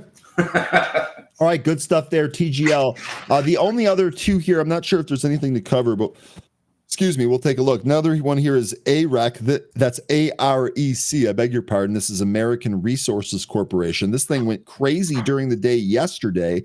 Looks like, and what do we have? Nothing yesterday. American Resources unveils mobile modular rare earth leaching solution to extract value from coal mine waste. So looks like this is kind of moving on the mineral and rare earth macro headlines that we're seeing. That might have been why it moved yesterday. We're getting a PR here today about being able to extract valuable material from coal and mine waste, which would be awesome. Stock is up just shy of 15% here. Quick look around the horn, 8.83% of the float shorted with just over 2 days to cover. Your average volume here is 4 million. Today, we've already traded 5.5 million, and the float is 51.5 million. What do you got here? Ticker AREC 13. Well, that sounds very interesting. We've talked and maybe even invested in a company that was into coal remediation, that was looking to extract rare earths and other kinds of useful materials from coal waste. So I'm all here for that. I didn't cover this one, but looking at the chart here, I'd say that it would probably serve us pretty well to draw a trend line from the high during the regular session and through the high of the after hours. And when you see where that lands the trend line in the after we open, that's going to put it at about somewhere between 145 and 150. That might be about where we'd want to target some of the price action for an exit. Are you drawing it through the high yesterday in the after hours or the high today in the pre-market? After hours. Okay, here you go. I'm just going to extend that out a little bit. That's kind of what I'm looking at. It could be another situation. I don't even remember what the name of the stock was, where I was thinking that might trade up to this area, and then I think it was ICCT. I'm not sure though. But anyway, this is what I'd be looking at with AREC. Another push out of the gate to try and get back up to that 145, 150 area, and then once that happens, I'm not sure what it's going to do. It might just come back down and be done for the day. Could break out and go higher. I'm not going to speculate. I'd just be looking for that one move up to that area I just mentioned, and then it probably would start coming back in.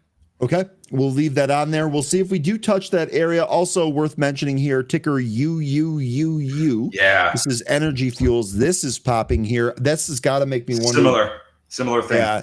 And then UEC here. Okay, so that's uranium. That's not popping as much. UUUU here, though. This is up 12.2%. Let me see if there was anything news related here. Yes, there was. Oh, yeah.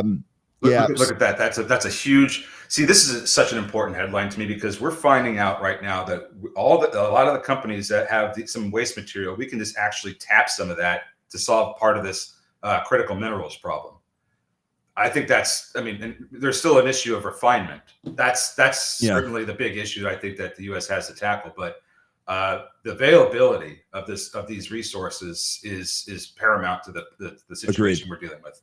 So it's a really good sign that we're seeing that there's these companies that China doesn't have control over, that has access to these materials that we're going to need. But it's really going to just come down to how quickly or efficiently we can refine them here or in another country. Okay. Good breakdown there. That's all of our movers. We've got 10 minutes till we open here. Did have a couple of stocks that folks wanted to take a look at. If you have any more and we go through all of these, we can do that. Microsoft was the first one, ticker MSFT. So this one here, we just lost the 20-day. Let me see. Let me take a look inside here and see what's going on. So we lost the 20-day yesterday. Today, we're not actually breaking down here. By the way, S&P futures here, about just higher than 0.5% here, 0.56 to the upside here. That did fall a little bit over the past 30 minutes or so. Anyway, Microsoft here is holding after its down move yesterday. We are beneath that 20-day moving average. To my eye here, it sure looks like maybe 367 is next, and then this 353 level if we continue to go to the downside. RSI is right here in the middle. What would be extremely bullish for this would be if we can recapture this 500 and this 50, which is getting ready to cross through the 500 here. You'll notice if we go back to, all of 2024, our volume point of control is up here at 414. We're down here at 373. So we're a ways away from that. I did mark off this 345.40 level. I think that 13, you gave me this level. We did bounce clean off of that. I'm not sure I see this here today. Something would really have to be terrible for this to trade down here. What do you got on Microsoft? This is a long-term hold for me. I really like this company. I think that we could still see some more downside. It would not surprise me how low. I can't exactly say, but the area that I'm quite interested in to see if it continues to hold up is going to be that low that we experienced back in on the 7th. That brought us all the way down to November 2021 prices. We had that high in the stock up there at about 345 to 350, and that provided a really good area of support. I still want to see that hold up, because I think even right now that this is a decent discount for the stock. Lower than this, I think the price gets even more attractive, but I don't want to continue to load up if this is going to fall further with the rest of the semis and the tech market. If we are going to hold up here, 365 looks like a really good spot. There's some consolidation from back in November and December that can continue to provide some support. It's a bit of demand zone. We're in that right now. But like you said, with these moving averages, we need to start recapturing these. 20 is going to be first, 500, 50. Those are all going to be have to be recaptured at some point soon. Otherwise, we're facing some more downside. Okay. Okay, good stuff there on Microsoft. Pete, we're going to go to AXP next. I know that you were mentioning this yesterday ahead of the print here. This is going to be American Express. We're about flat here. This is actually down from the pre-market highs. Yeah, so we've had kind of a choppy pre-market here for American Express. Pete here saying American Express is starting to move, albeit slowly. Great earnings, and it's keeping its 25 guidance. Now, that to me is the big thing here, right? So it did say that they had a guidance cut here, but they didn't like pull it or come out with two different sets of guidance.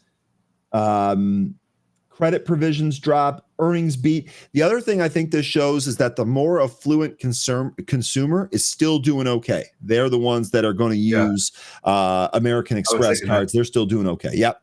No, I was just thinking that this is for a specific type of customer or a consumer. Yep. And that particular type of consumer is doing this. I think this shows us that they're doing okay for now. It's, the ones that are frequently shopping at like Walmart, Dollar General, those are the ones that are going to be hurting the most. Yeah, and despite the guidance cut that's being mentioned here, American Express sees 2025 revenue growth of 8 to 10%. That's good. Yeah, to your point here, this is a good number, and I think that's going to keep AXP. I think it's going to keep the price up here. If there's anything else that I missed here. No, I think that's it. Correction. Okay, so here is your EPS. So American Express sees full year 25 adjusted EPS of 15 to 15.50. The estimate was for 15.23. So I'm not sure that this really represents a guidance cut. This actually came from another source. Let me see where that came from here real quick. That came from Tip Ranks. The guidance cut there. Our news desk here telling you that the estimate is literally in the midpoint. And Pete Breen with some very interesting information here that he just listened to the call, and they were saying that it's basing their guidance on the 5.7 unemployment rate, which is way above the current employment rate that we know of. I mean, it's like 4.2 right now, right? Yeah. So that's another a whole 1.5%. Thank you for the information. That's really good to know. So they're really APX really confident going forward at this moment.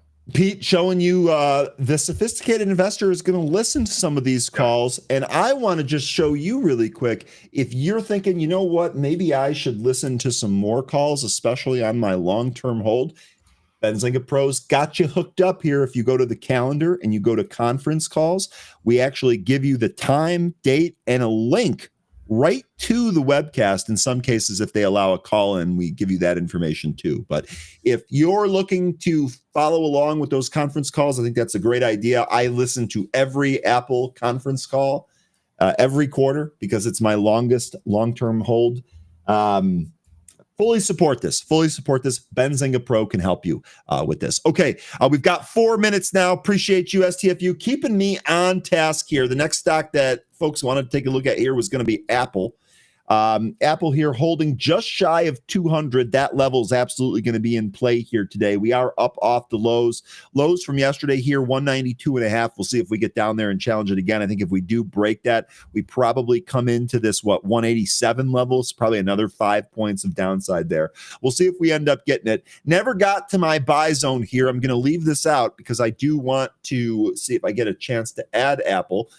Should this really struggle and trade down here. The other level to note, the 500-day moving average that we would really love to be able to recapture here. I've got that at 201.08. We are 4-5 points beneath that. We'll see if we can recapture it. What do you got here on Apple, if anything?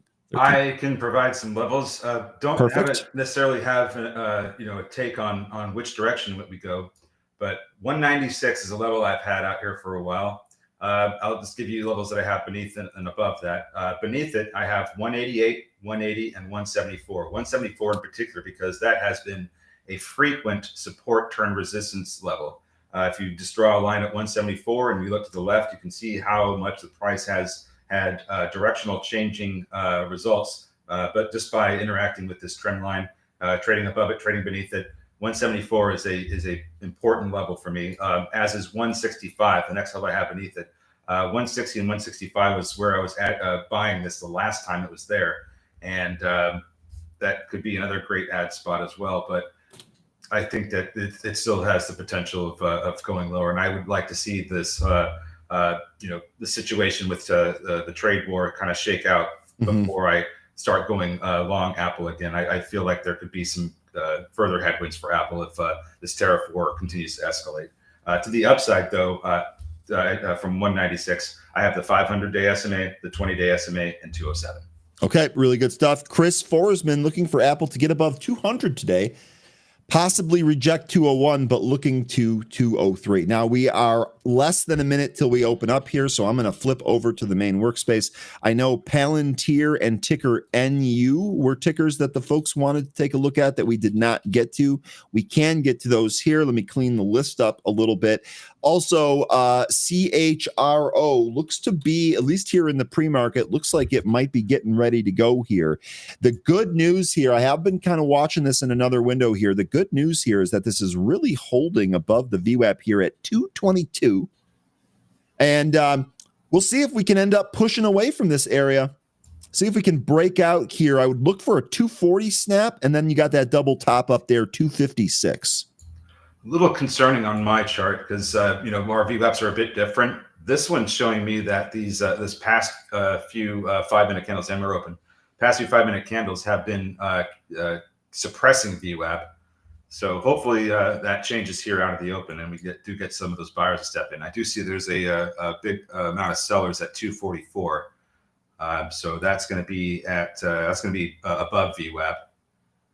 Okay. Pretty much at where some of these highs from back earlier this morning are, around 8 o'clock. This trying to hold VWAP as we speak here. Real quick, Michael asking, does Hertz have continuation potential? Yes. Yes. So we addressed that earlier when we took a look at Hertz here. We've noticed that on some of these where you have large stakes via 13F, there's sometimes a multi-day potential. So I like the way that you phrased that. You didn't ask me if it's for sure going to do this or that. You're asking if it has potential there. I would say the answer to that, Michael, is yes. Same. Go blue, Michael. Go blue. All right. So let's see. We're looking at some of these movers. CHRO looks like it tried to flash, breaking through the VWAP there, but did not hold it. Keep your eyes on this one. It's not over yet.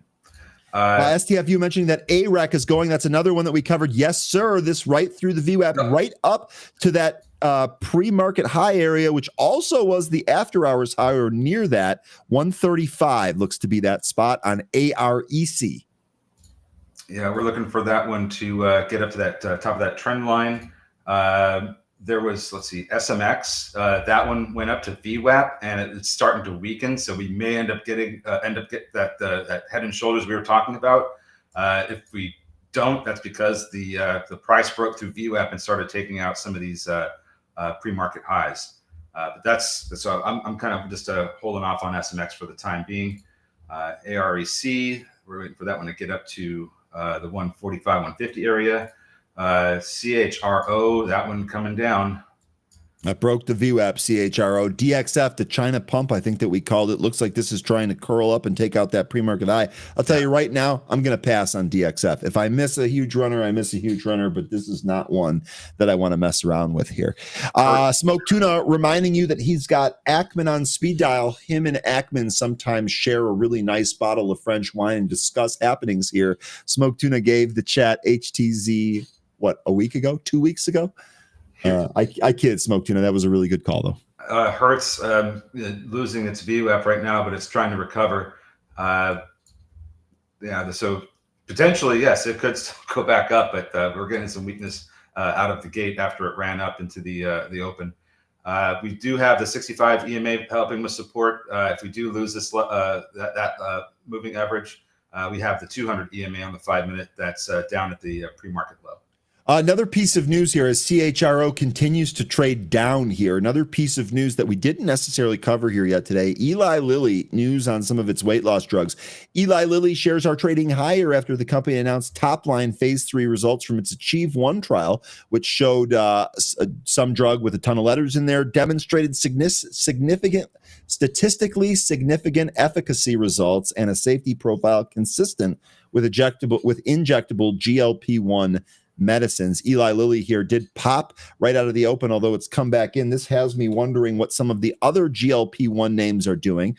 Viking Therapeutics was down in the pre-market on this news, although it is bouncing out of the open here. We'll see if this can do a red-green move. Still down here 3%. The other big one that we want to take a look at is going to be Hims. Hims, same deal. Weak in the pre-market here, although trying to bounce back. So that's what's going on in the GLP-1 space. You're seeing some movement. Also, just noticed here, sorry for the speed talking, Bitcoin getting slapped right now. This is actually off its highs of 85,250 down here to 84.5. Looks like it's trying to hunt lower.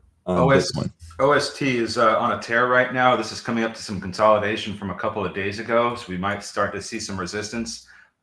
We have levels that go up to, let's see, 325, 385, and 420. That's OST.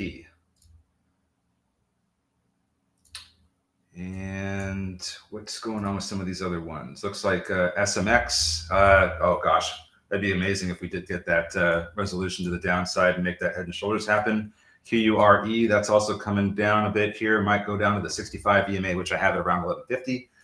DXF, this one trying to go higher. Pre-market high is 1470. It's certainly taken out some of the highs that it made around 1330, but it's not able to hold above them quite yet.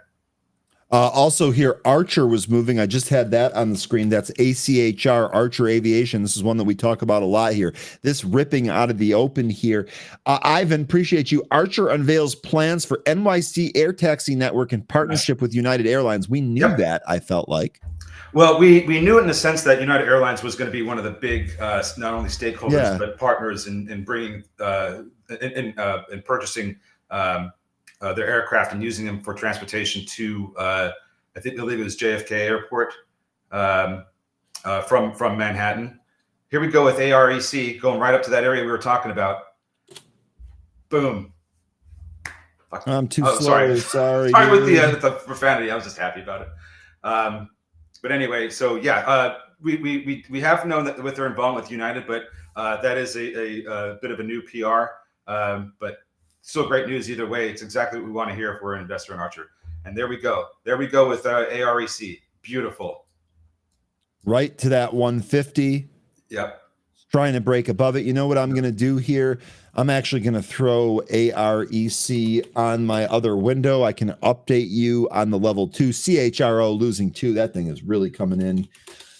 That thing is really coming in here. AREC 153-year high print there. I do see some size there, but it doesn't look crazy. Almost looks like they're kind of walking some of that size down right to where we're at here at 146. AREC can do whatever the heck it wants now. The whole thing I was talking about it did. I'm done with it. Okay, good stuff. Well, hey. Moving on. Hey, we'll give you a cash register ring. You're not moving on without your cash register ring. No siree, Bob. Now about Churro, I think I called it.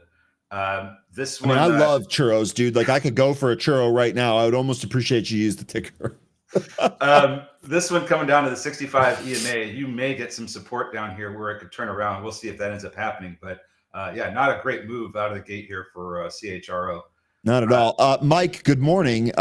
Mike saying that we just had a copter fall out of the sky. Were you talking about the one a few days ago, or is this another one? Yeah, that might have, unless he's talking about another one. That's what I'm at. That's what I'm wondering. Again, yeah, Crow's asking the same thing. Is this new news? Or is this a repost? What's going on, Mike?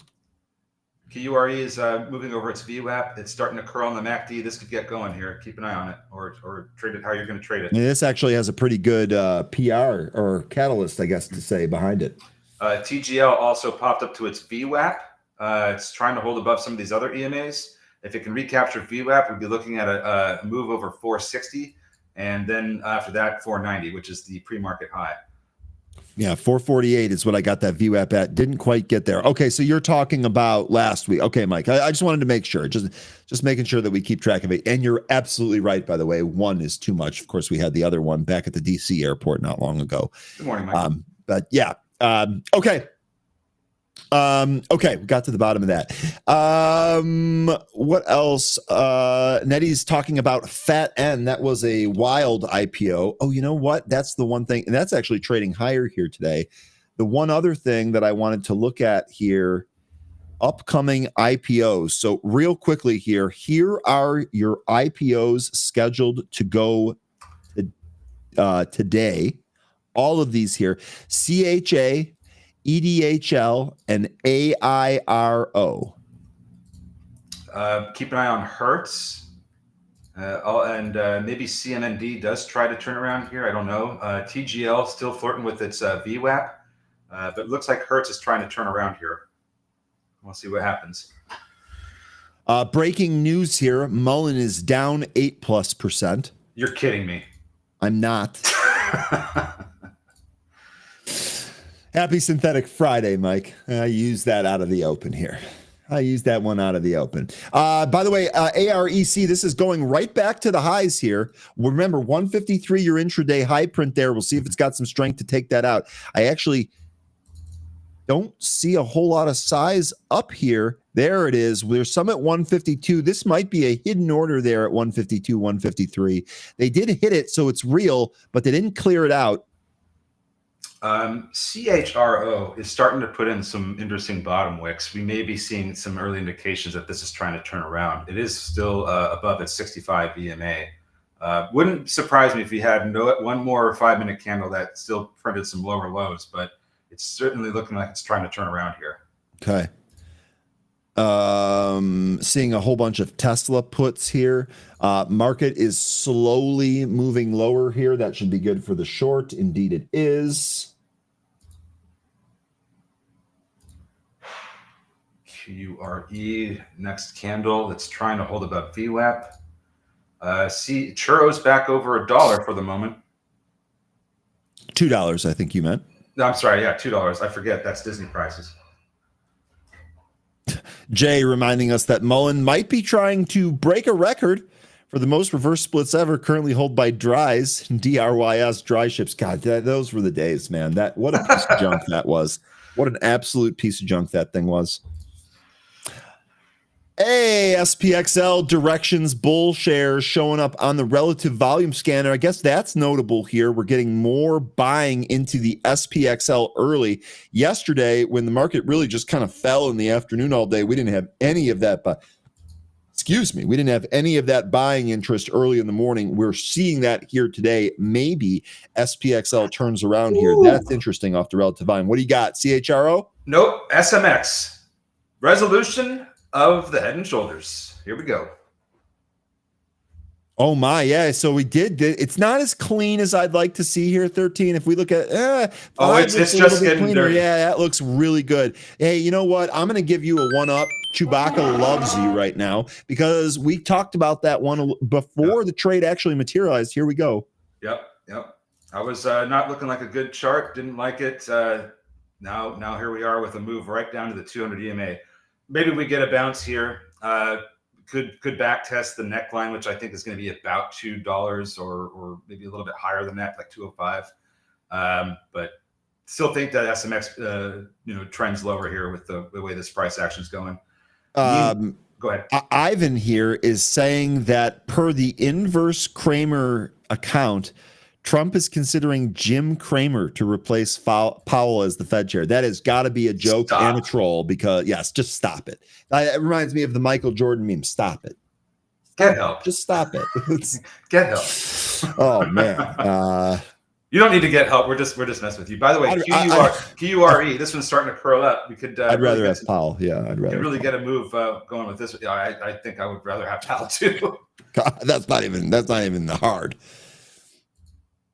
That's not even hard. Here you go on QURE. You're right. We're actually above that VWAP there. This is looking pretty good. Look for the volume to expand there. If it does, we could go. By the way, that 153, they did on AREC, that 153 level, they continued to walk that offer down here. It is blasted it all the way back down to the VWAP. And now we just lost the VWAP there. AREC not looking good. Big pullback, big knife here. Yeah. Kathy doing it. Bang, bang, bang. Got out of SMX 219. Yes. That sounds like a profitable trade. Good stuff. Pete giving you props. Bang. Another Awesome. register ring. Let's go. Excellent. Let's Excellent. go, folks. All it means is that you guys, either you made money or you're here to play it, another day. Protect that capital, folks. Absolutely. This is some crazy price action. Here we go with Charo coming down to that 65 EMA. This could be the spot where it starts to try and reverse here. Don't know for sure, but this is the next support area that I think that we might see some recovery. Again, Charo, not sure, but could be. CHRO, dude. All right, Yeah. ADGM being mentioned by Smoke Tuna here as a potential watch. This is right at the pre-market high. It actually did go higher, but it's settling here. And really quickly on AREC, this is really getting slammed here. Now, there is one thing that I want to emphasize from this move. We saw this move push up. The move looked pretty good, looked pretty orderly. But remember, I was just telling you as I was watching the level 2, and this is why level 2 is important to watch in your broker. When it went right back up to that high, there was an order up there, or there were sellers up there at 153 that would get hit, and that the number would go down, the amount of sellers would go down, and then all of a sudden it would refresh, and it would continue to do that here. That's kept the price suppressed.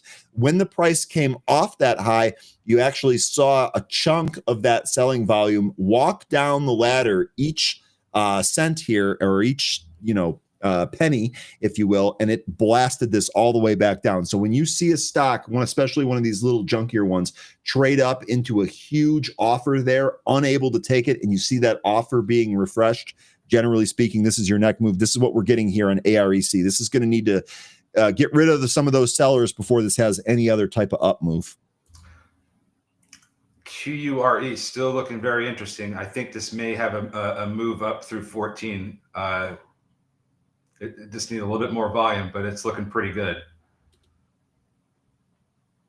Looking pretty good. Yeah, above the VWAP, the volume does look good here. We want to continue to see that. You're right, but this looks all right so far. Yeah, almost to 14.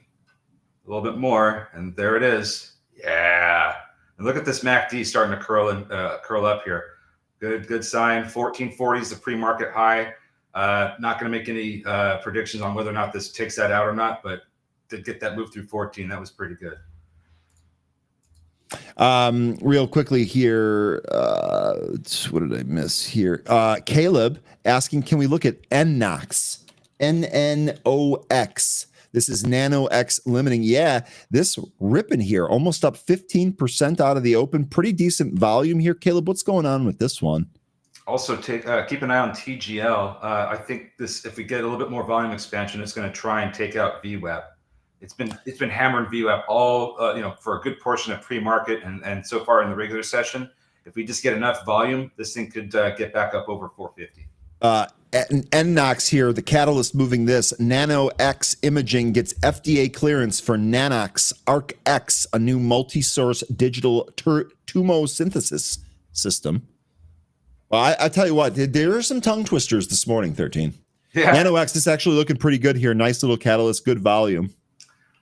Float is a little heavier than we'd like to see. I got 58.5 million share float. But if this thing moves, then trade it how you will. DXF still looking to break out from that 1340 spot. We'll see if we get that. Also seeing call flow in HTZ. Have fun with that one. Okay, 13. I'm gonna step away for 1 sec. Sure. What chart do you want me to leave up here real quick? You go ahead and leave it up. I'm gonna leave ADGM because Smoke Tuna called this, and so far it's working. BRB. All right. So what I'm looking at here is just taking another quick look at SMX. I see that kind of got a little bit of a bounce. Talked about how we could see this, but if it's going to recover, it's got some hefty work ahead of it, getting back up into the 2 handle, or getting up higher into the 2 handle, because there's consolidation from about 210 to 225. I imagine there's going to be a lot of people trying to get out of it that are caught up in this. So could see some selling as we approach these consolidation areas in SMX. QURE, this one still needing some more volume, but it's looking pretty good. I like the way the MACD's kind of curling up here. If we do take out that 1440, we may see a little bit more of a run, but just be careful. We also could be starting to form a bit of a triple top here. CHRO, that one is finally showing some green after a bunch of red out of the gate. Looking like that 65 EMA might have been providing some support. We'll see if that continues. If it does, we're going to want to see a recapture of that VWAP. The same thing with that last one, though, SMX. This has a good amount of consolidation above it at about 215 and higher, 215 to about 240. So if this one does come back up as well, it's going to need to see some significant volume in order to chew through that consolidation as well. Which one were you looking at there? CHRO. Gotcha. NNOX, by the way, just set some new highs there. Caleb, good mention here on NNOX. This was actually not on the list that we covered here this morning, but this is continuing to push higher here. 530, the spot to look at. I don't see anything odd or standing out on the level 2 here. This NNOX looks like it after this candle, it might start to come in a bit. Just not liking the way which would be great, right? Come back in towards 5. That gives us a setup at the VWAP. That would be ideal. Yeah. I think this, after this candle, we might see the price come in a little bit. I don't know if that's going to happen for sure, but just based on the price action we've been getting out of the gate, and it's been kind of trading up into, what I think is a little bit of a bearish formation. We could see after this candle the price come back in a bit. OST, I think STFU was on OST right out of the open. That had a big rip here, but very quickly turned to selling volume. I guess this did find some support here at the 15 EMA. If you hit this one, grats. I did see this one getting mentioned. I know we were kind of going through some stuff at the open there. TMC ripping. Okay, interesting. So this TMC had a great day on, what was this, Monday into Tuesday, has come off those Tuesday levels there. That 350 level really seems to have stopped it, but TMC decent here today. This consolidation area in here, right up to 320, where we're at right now, 310 to 320. This is going to be important. I think if this falls, your next spot of note here, 350 to the upside. And as Crocodile Dummy was mentioning with TGL, Big Knife, this stock continued to get suppressed by the VWAP. Could not get above it. We did briefly print above it, but then we just went right back down and right through several of these EMAs, including the 9, 15, and 65.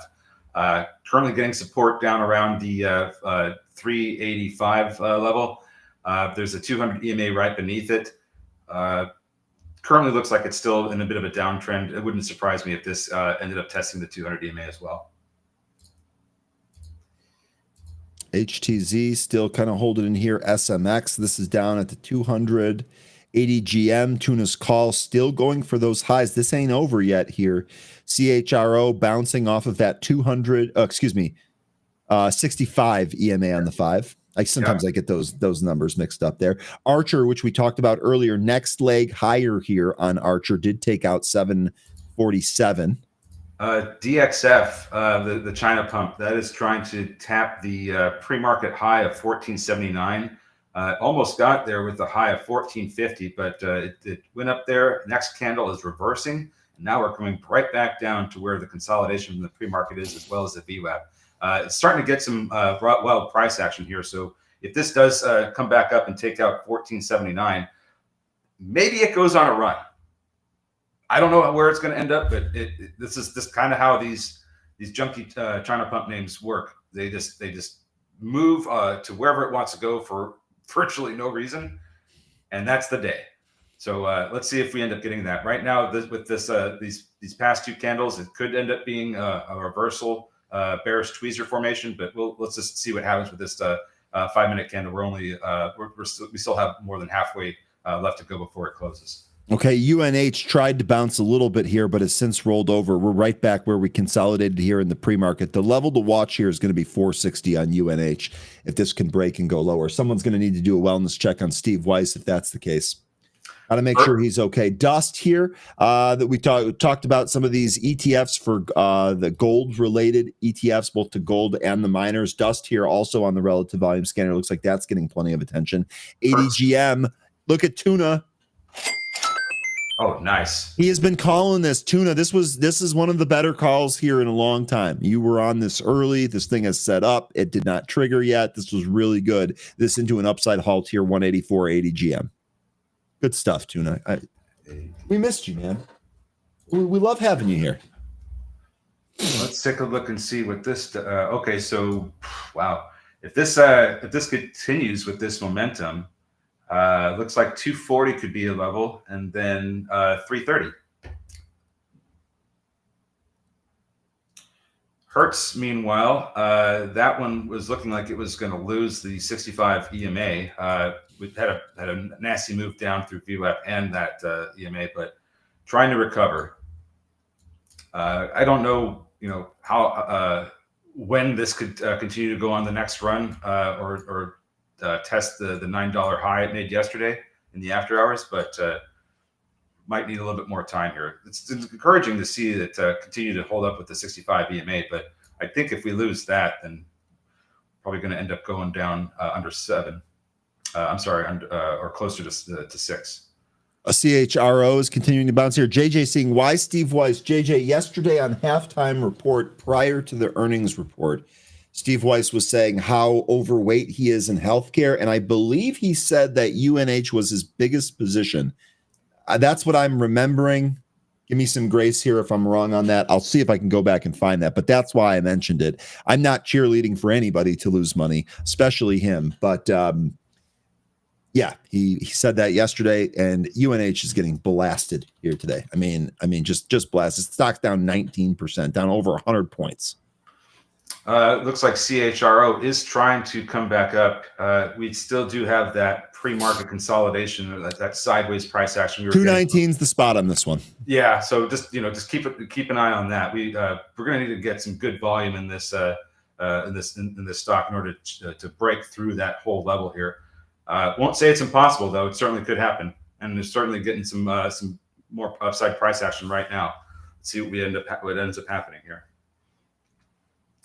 And morning, Amanda. Hey, Amanda. Hertz and KOD. Have we looked at KOD yet? No, I don't think we have. CHRO here. If you took that on the bounce, I got to think paying yourself at 219 is probably the smart move. Which one were you looking at? What? Quantum was mentioning KOD. KOD. Mm-hmm. That Kodiak Sciences. This is popping up. Which one? What does this do again? I don't know, but it's got very low volume. Let me see. How much have we even traded this today?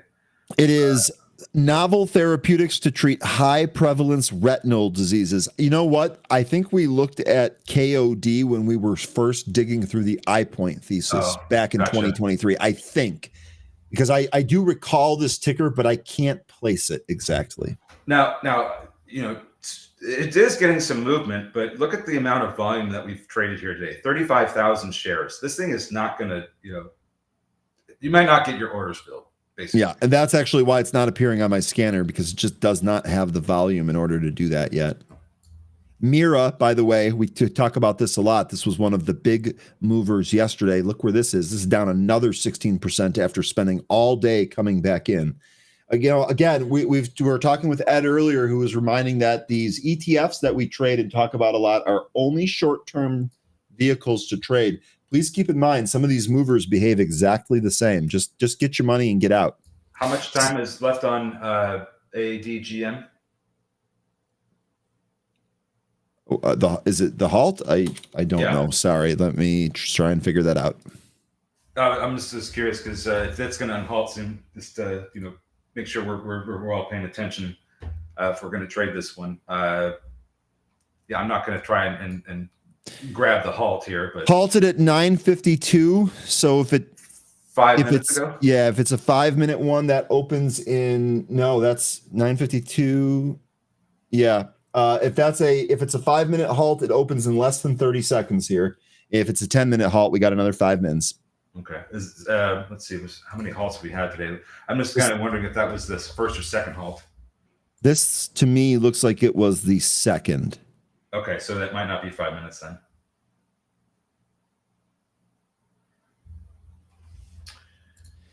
EDHL, the IPO. Wiss, I didn't look at it yet. Eventbrite. Oh my God, this is Eventbrite? We use Eventbrite here at BZ. Yeah, I've used Eventbrite before, yeah.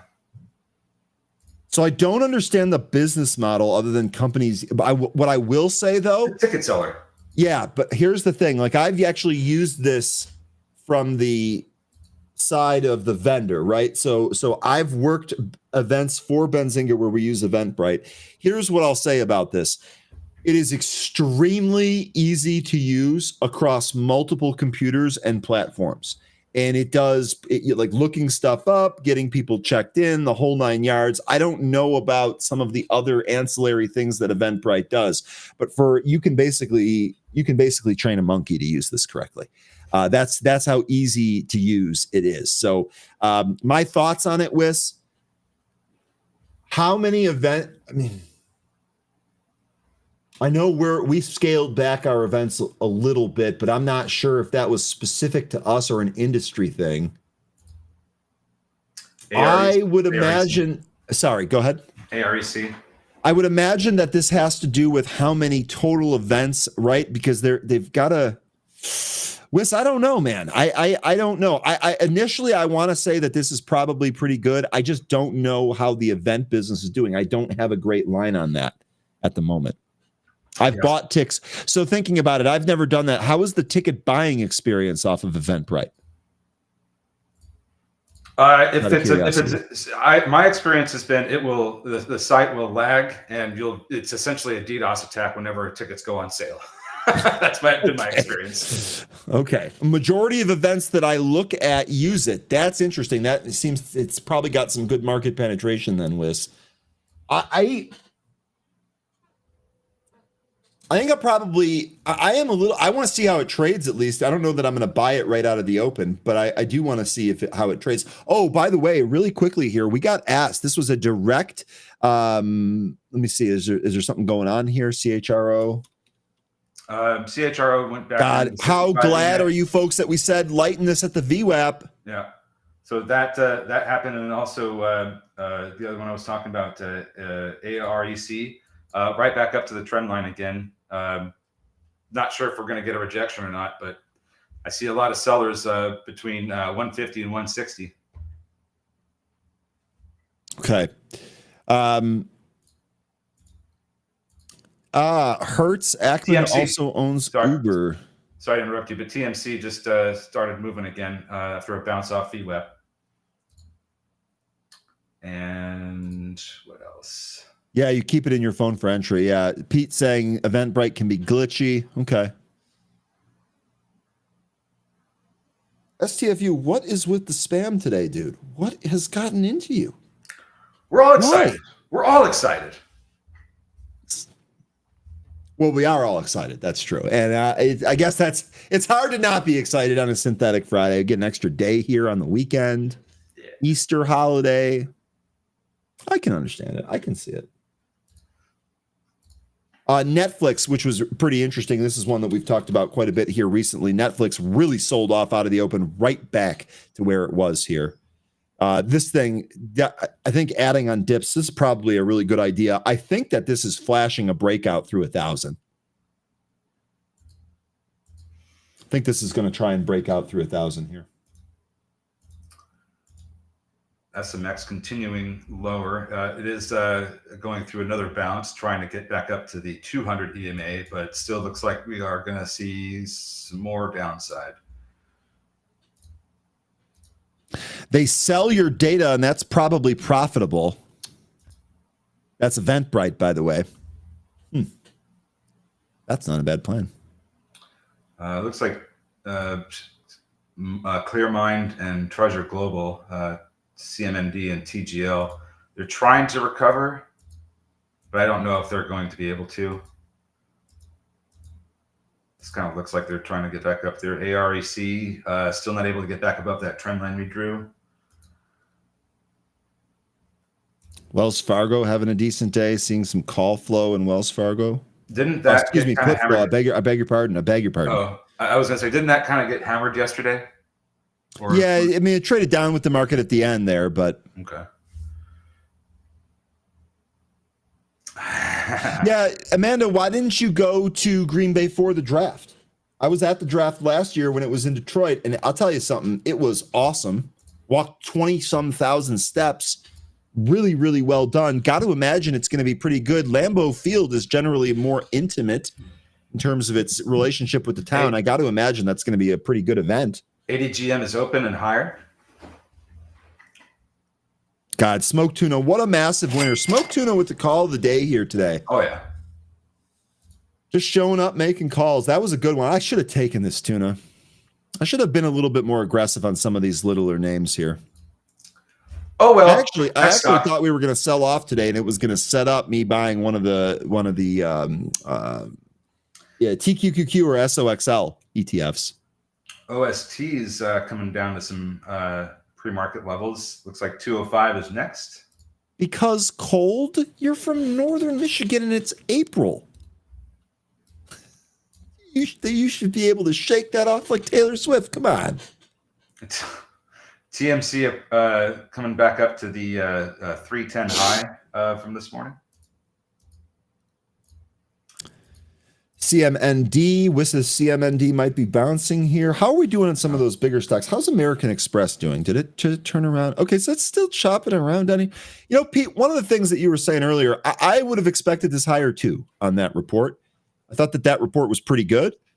I was encouraged. I thought after we saw the United report that we were going to start seeing more companies do these two reports. I guess we'll still see if that shakes out here. I was glad we didn't see that here on AXP, but so I'm actually surprised. It's holding up here. OST with the not so great looking knife. TMC almost to that 310. It's just a penny beneath it. This might move some more if it takes that level out. I don't know why I have that one on there. It must have been a mistake. Here we go. It's higher now, 312 TMC. Also, GPCR, Structure Therapeutics. This moved here in the pre-market, moving again here in the regular session. And this does like oral. Sorry. I'm trying to figure out why this is moving. I'm sorry if I ran you over there. This is developing novel oral small molecule therapeutics to treat a wide range of chronic diseases with unmet medical needs. Yeah, Hertz trying to recapture VWAP. There's a seller at 733 that's trying to get taken out right now. They just took him out. Now we're ripping. DXF, Eason Technology. I think this is the China pump one. This is halt the downside now. QURE looks like it might end up going lower. This thing appears to be very sleepy right now, especially with the low volume it's currently experiencing. SMX, the Head and Shoulders one. This still beneath its 200 EMA. Looks like it's about to go lower. CHRO losing its 65 EMA. It might be coming down to the 200. Sorry. Car, we talked about this in sympathy with Hertz here. Car spiked out of the open. And actually trying to go back to those highs here. Shout out to Jay for bringing this one up. Yeah, and Amanda, even isn't Lambeau even like it's like an open field, so it's going to be cold either way. Yes. So Amanda's saying, it's not inside Lambeau, right? Yes, just like last year, it was not inside Ford Field. It was outside. It was actually outside the building that the Benzinga office was in, which is what made it so effing cool. But yeah, it was outside. I mean, we got a hoodie. We were wearing a hoodie, and it was no big deal. I'm surprised you don't have some big down Canada Goose jacket that just bounces the cold off of you like you're Superwoman or something like that. I would have expected a big fleece or a big down Canadian Goose jacket. She doesn't need a down jacket to be Superwoman. Well, that's not what I said. I'm just saying that it probably kept her warm. Come on. TMC 314 is the current high, trying to make its way through some of these sellers at 315 to 325. Apple tried to bounce earlier here, but that is not going well. How's the market doing here? Let me actually check in on the SPY. The Q's rolled over to the lows already. The Dow really hasn't done anything here today because of UNH. SPY now flashing like maybe it's going to roll over here. Let's see if we can break and go lower here. That'd be great for the short. Code M is a volatility halt, guys. Which one? They're asking about DXF. It's halted with reason code M. That's volatility halt. Oh, okay. Good stuff there. I'm an inside cat. Oh, God. That is good. Have you rented a car recently? It's more expensive than airfare. No, I have not. No, I have not. I'll tell you what, though, Jay. Car rental, I've never really understood it. I guess I get it. I suppose I shouldn't have said that. I get it. The only time I would really see myself renting a car is if I was like, you know what, I'm going to have a weekend here. Let's rent a Ferrari or let's rent a Lamborghini or a Maserati or something like that. Well, see, Izzy is saying that Uber and Hertz might have a deal because of Ackman. And, what if there's a new, we have Uber, we have Uber Eats. What if there's Uber Rentals? So let's talk about that then. So what's It'd the be buy like if that's the case? What's the buy if that's the case? Let's just suspend belief for a sec. Let's say that there is a merger of some sort here with Uber and Hertz. What's the buy on that? Is it Hertz because you're looking for the premium? Is it Uber because you're folding more into the business and adding maybe another revenue stream? What's the buy on that one? Probably maybe Hertz in the short term, Uber in the long term, especially if it sells off on the acquisition? Or just buy both. Just buy both, I guess. I mean, the thing is that, because you make a case for both. Hertz is heavily shorted. So if there's a deal in place, that's going to cause it to run, and who knows where that goes. I mean, we could figure that out, but without looking, my answer is who knows. And once that's all done and good and everything, then everything's going to be all on Uber, and that could end up being the play. So buy both. Okay, barbell approach there. Yeah, that'd be my thought. Would just get both if you think they're both going to do well. Fairchild, every proper Lambo enthusiast brings a butt warmer. Okay. Amanda says, I'm not buying either of those. I think they're flawed. I think that Hertz trade probably a little bit more risky. You're basically playing for a buyout. Sometimes those things don't go well. I know because I played back in the day Monsanto and Syngenta. And they did end up merging, and the trade still didn't work. It was really frustrating, actually. I'm not buying them, but I would think that if you're going to play that thesis, both sounds fine to me. But I do agree that Hertz first. Uber's up 2.5% here, so I wouldn't really make too much of it. I know it did kind of rip out of the gate. You're right about that. I don't see anything in the news out there. Maybe it is up on that stuff. Car is up here, but that's up 8% in the back of the Hertz thing. Hertz obviously is up 33%. Maybe this is, how's Carvana doing? I guess it's not really the same thing. Carvana's still up 1.3%. Hertz is really starting to move now. NNOX came back into its breakout spot that we talked about earlier. AREC is still flagging above the VWAP, though. That's good. DXF broke down, double top in place here. I don't know if I like that one. This is a China pump, so we already didn't like it. The churro lost its sweetness and perhaps its cinnamon. We'll see where this comes back into. I'd like to see this maybe turn around here at 172. We'll see if it ends up doing that. UUUU came in off its highs. OST, I don't really think there's anything there. Bull is tanking. Yeah.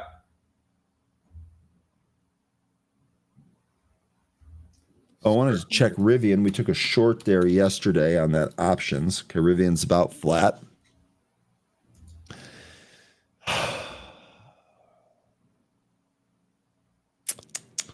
Car Volkswagen have to go back many years, but two of the most explosive short squeezes ever, similar to Tilray. Interesting. That I did not know. That must have been before my time, Jay. Bull here breaking back down. Did we get options on that? That was the one thing I meant to do and didn't check. No options yet. This actually moved down prior to that. Hey, I just sent you an X post regarding Webull. So you tell me. What Oh you think yeah. about So that. lawmakers. So comes from Charles Gasparino. Let me bring this up here real quick and I can read it to you here. Thank you, 13, for uncovering this. Scoop. Lawmakers continue to ramp up pressure on the SEC Gov to investigate and possibly delist Chinese discount brokerage firm Webull Global, a la Senator Tommy Tuberville. Latest call for action citing, quote, Webull's deep ties to China have potentially severe national security implications and must be investigated by the SEC. Tuberville calling on the SEC to aggressively review this matter. Webull rep did not return requests for comment. So the first thing that I would wonder here, so that is specifying Webull. That makes a lot of sense. But what about Futu? Futu. This is Futu Holdings. Yeah, this rolling over too. Remember, this is the parent company of the broker Moomoo, which we've actually used here. But this one also kind of rolling over. I would watch for this maybe to trade in sympathy with that Webull. We'll see if we get any more headlines out of there. Any China stock right now feels like it's even more risky. Webull, that's right, Izzy, and I'm looking for a different broker. AREC still trying to get above that trend line. That trend line was so good. Let's see here. Hertz still trying to come up to $8.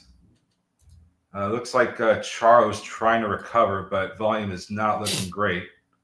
Probably ends up going lower before it goes higher. That DXF one, what a knife.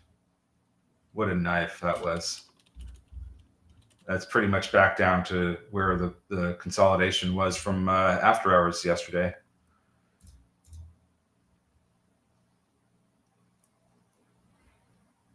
X-Sniper saying, what broker do you guys use? I use Thinkorswim, which I guess now is Schwab. Used to be TD Ameritrade.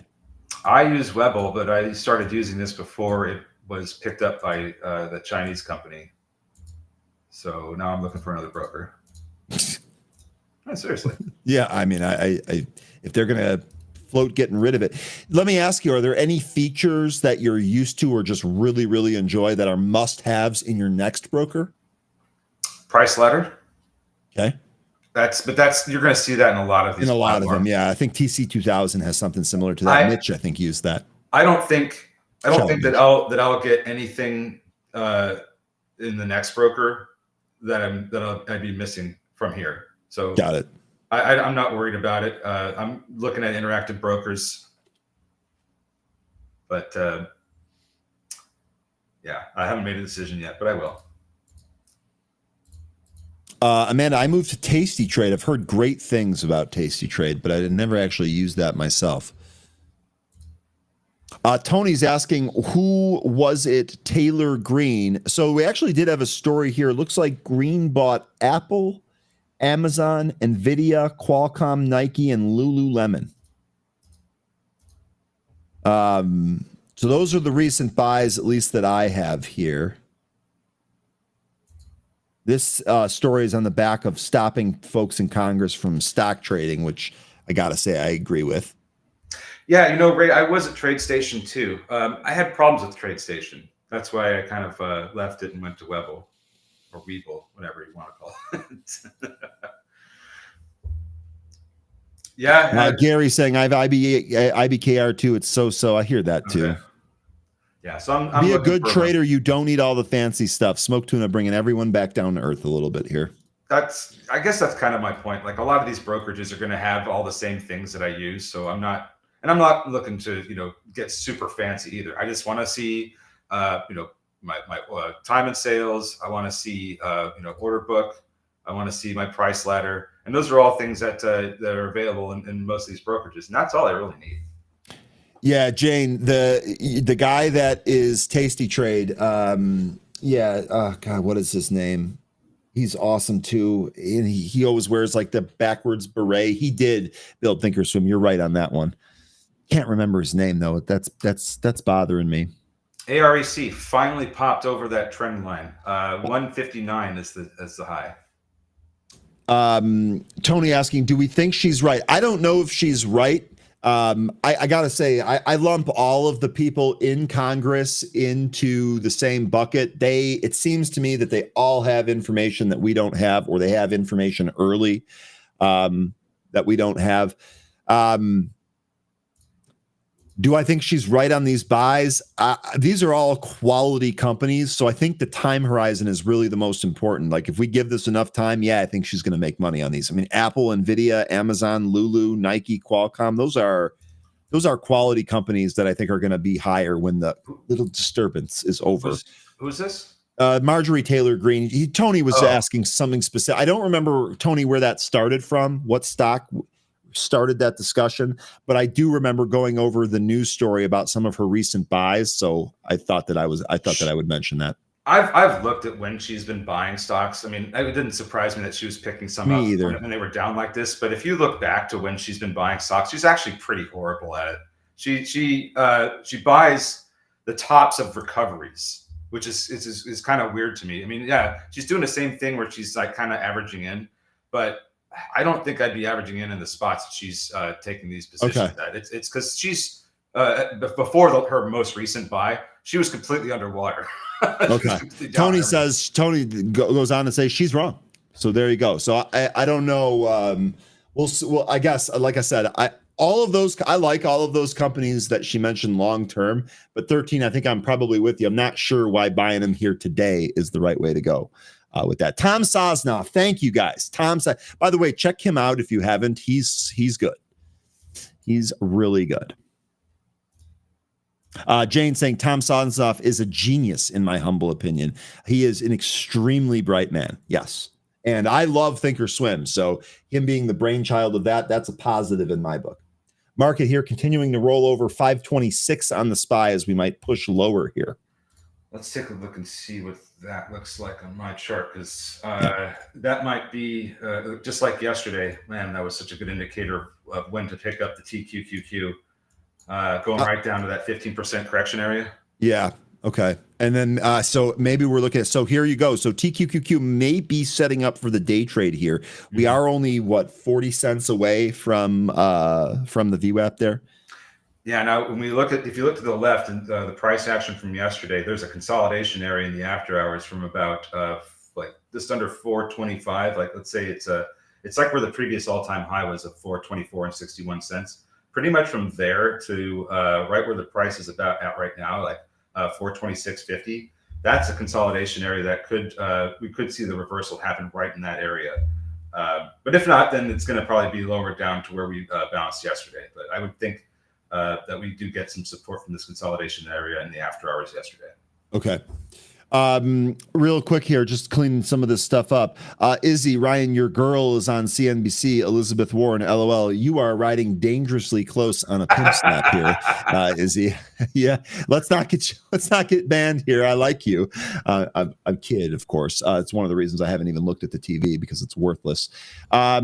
Jay mentioning that Nancy Pelosi hasn't done well. Crow here saying she doesn't trade herself. Someone manages it for her. So that's actually her official statement here.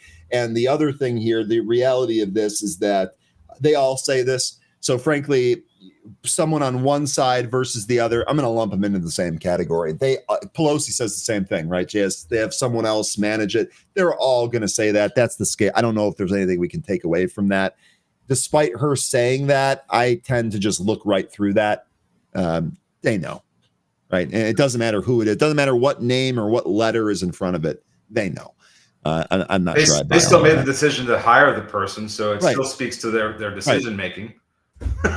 So they can walk this back all they want. Ultimately, they're the ones that made the decisions. Yeah, and I mean, here's the thing: like when you look at transactions that are so well timed, I don't care who's managing it, it's going to look shady, especially if you're in government. Doesn't matter what side of the aisle you're on; it really doesn't. So I'm for banning it all. I'm for banning all of that trading. We'll see. We'll see if she ends up being right or not. Fairchild, plausible deniability. Indeed. All right, market continuing to sell off here. 526 short. Looks like it's going to be all right today. What am I missing? Well, AREC is still trying to push higher. 160 is the current high. That's about to get taken out, it looks like. Yeah, I'm not trading this one anymore. I already got my trade in. I'm happy with it. This thing could go to $2 or $200. I'm not interested anymore. I don't think it will, but 2 or 200. That is I'm not quite the range. Yeah, because if it gets up to 200, really quick, that'd be great for whoever's still in it. But I wouldn't want to be the buyer that hit that $200 ask. So anyway, I'm done with AREC. It was great. Hey, look at NVIDIA continuing its move down. Let me go back to the big chart here on NVIDIA. See where this moves to here. Where's Glenn at? Do we not have Glenn here today? 98.75 looks like the next stop here. That's your 0.618 fib level on NVIDIA, ticker NVDA. You need to try Tasty if you love toss. It's so intuitive and fast. Amanda, if you say so, I will do it for you. There you go. There you go. Who owns Tasty Trades? That was we were talking about who developed it. Never mind. Yeah, no, I'm talking to who owns the platform. I want to know because that's now a thing I'm starting to have to look at. So already did that with Interactive Brokers. They're owned by a company in New York, so that's why they're okay with me. But haven't looked at Tasty Trades yet.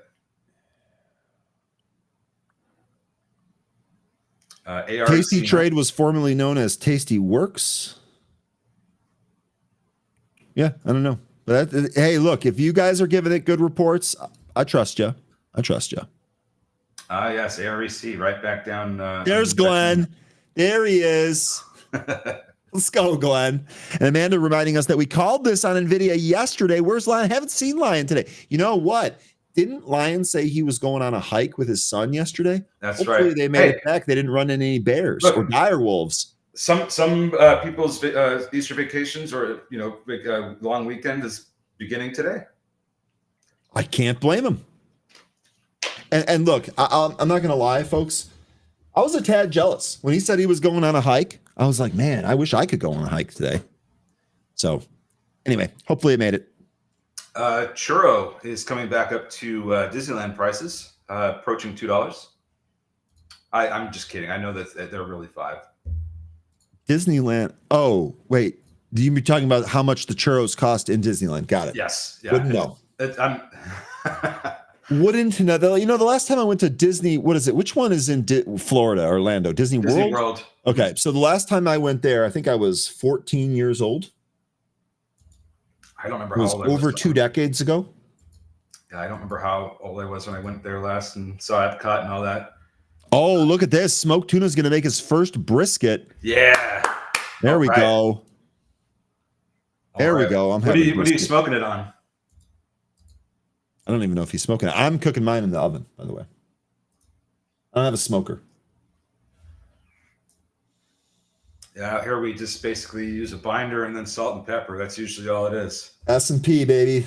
S&P, 2 best seasonings of all time. Book it.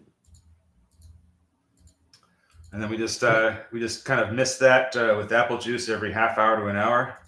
It's like a mixture of apple juice, apple cider vinegar, and water, just to keep it moist. That sounds so good. God, this food talk early, man. This is like, let's see, what time is it? It's 9 local time. I stopped eating yesterday at 8, so we're like 12 plus hours into the fast, and you guys are talking about brisket and misting it and keeping it juicy. Oh my god! Yeah, one of the things we do. Oh, look at this move in AREC. Brisket is a food group. It is a food group. It's because you can use it for breakfast, lunch, and dinner. And having brisket tacos or burritos is one of the greatest things ever. Yo, Izzy, opening day for my son yesterday, 2 for 3 with a homer and a double. There we go. That's a high OPS plus there. Had 5 strikeouts in 3 innings while pitching. What an animal at 14 years old. Let's go, Izzy. Sign him. Amanda uses Coke in her brisket. Coca-Cola. As long as it's not Diet Coke, that's perfectly fine.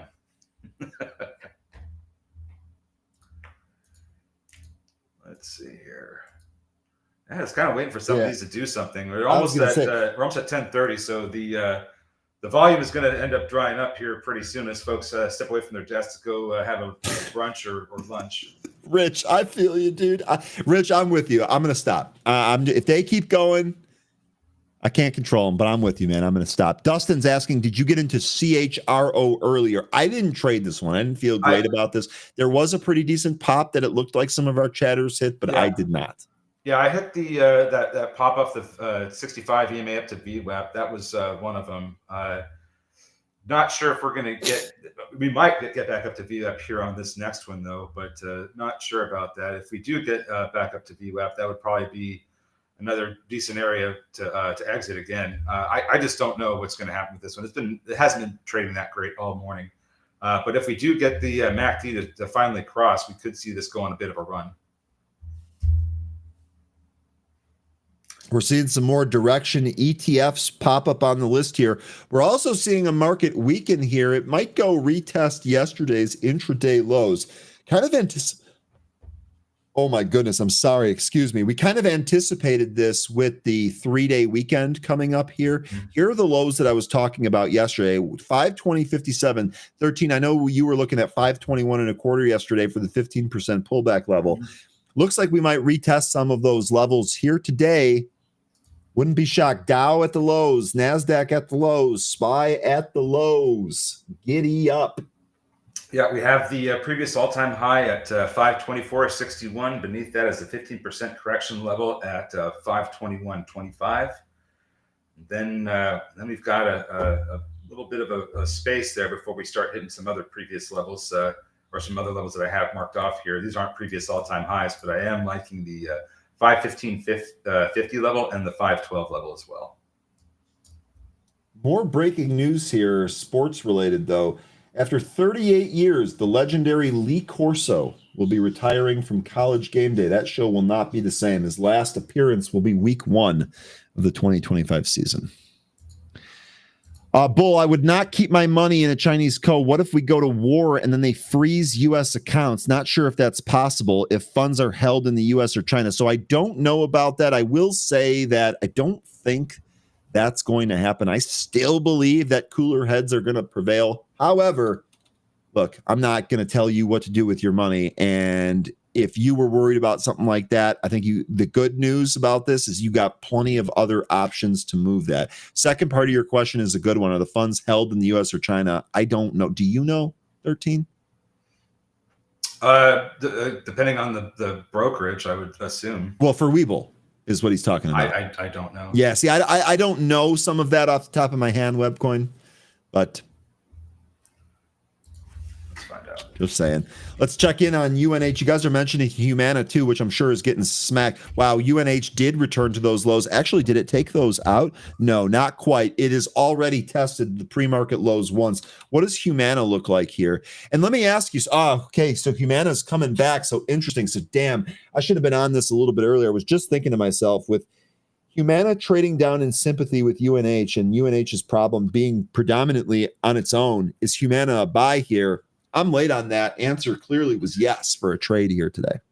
Webull's cash accounts are primarily held with a custodian bank that manages the funds, and the funds are typically swept into money market funds. Webull uses Plaid, Plaid, for financial transactions between the customer's bank and their account. The funds are then transferred to bank accounts held at JP Morgan Chase and managed by JP Morgan Asset Management. Security.org reports. Webull so there you go. They also insure customer accounts with Securities Investor Protection Corporation, SIPC. I was going to say, so, and those deposits into that account are insured up to $250,000, I bet, for single and $500,000 for married. So, okay, so you're probably not going to lose that. That's actually really good stuff there. And then Plaid, the integration there, we actually tested using Plaid here at Benzinga, linking Pro to brokerage accounts so that maybe you could trade through Pro. The data was accurate. It was good. It's just the latency for trading. I don't think anyone would have used it personally. AREC still printing some higher levels now, up to 165, 167 now. Still going. If you were patient with this one, you're still getting rewarded. Let's see. All I'm seeing here, aside from SMX and AREC, I guess QURE is floating there. I'm seeing a lot of the ETFs showing up on the scanner here. It sure looks like this is going to be another ETF day here. Which I'm fine with. Those have been me really too. good. They've been great for me. They've been really, really good. Great. And very, this just based on the liquidity alone, they've been good. Here's your TQQQ.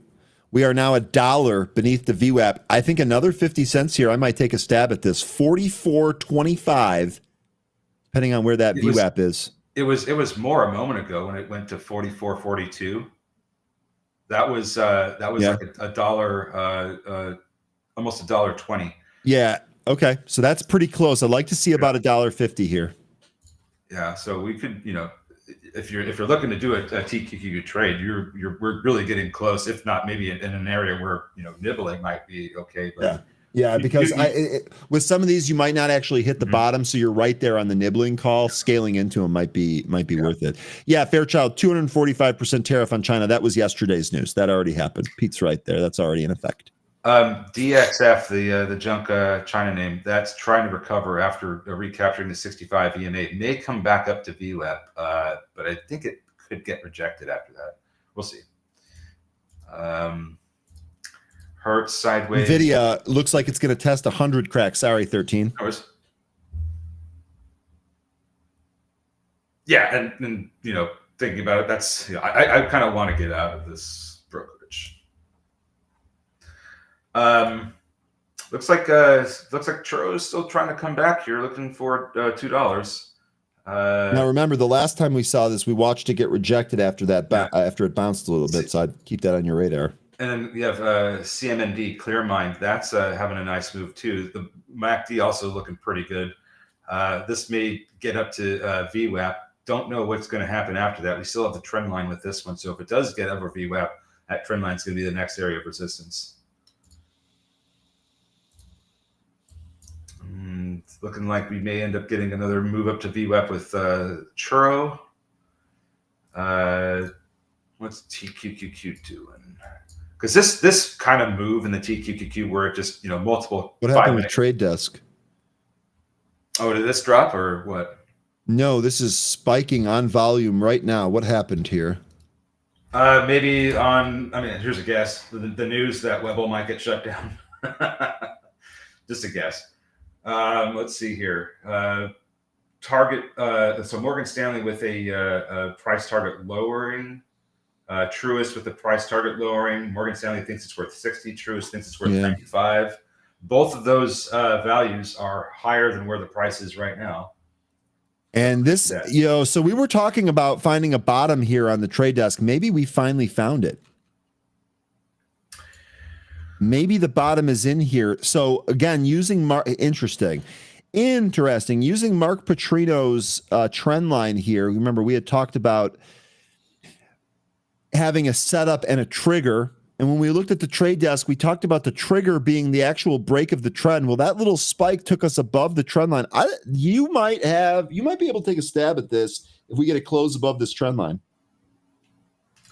Yeah, I've got a bit of a trend line on this one that's interesting too. I don't know if you have the same one, but if you take the highs we were making in 2023, like in August and September and October, and just draw a trend line from those and just extend it down to where we are today. Yeah, yep. I got that one.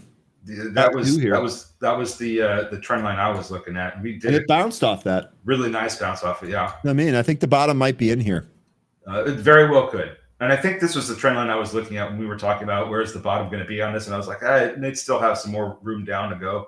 I was leaning on this trend line to provide that support. Now, here we are trying to trade back up. One thing that has to happen here, and you could probably tell this from your chart, the 20-day SMA needs to get recaptured. That is a big rejection SMA. We've seen it reject the price in March once, April 2 times, and we are looking like it's coming back up to test it again. So that'd be what I'd be looking at. Tommy 2 times, gonna go get the papers. Get the papers.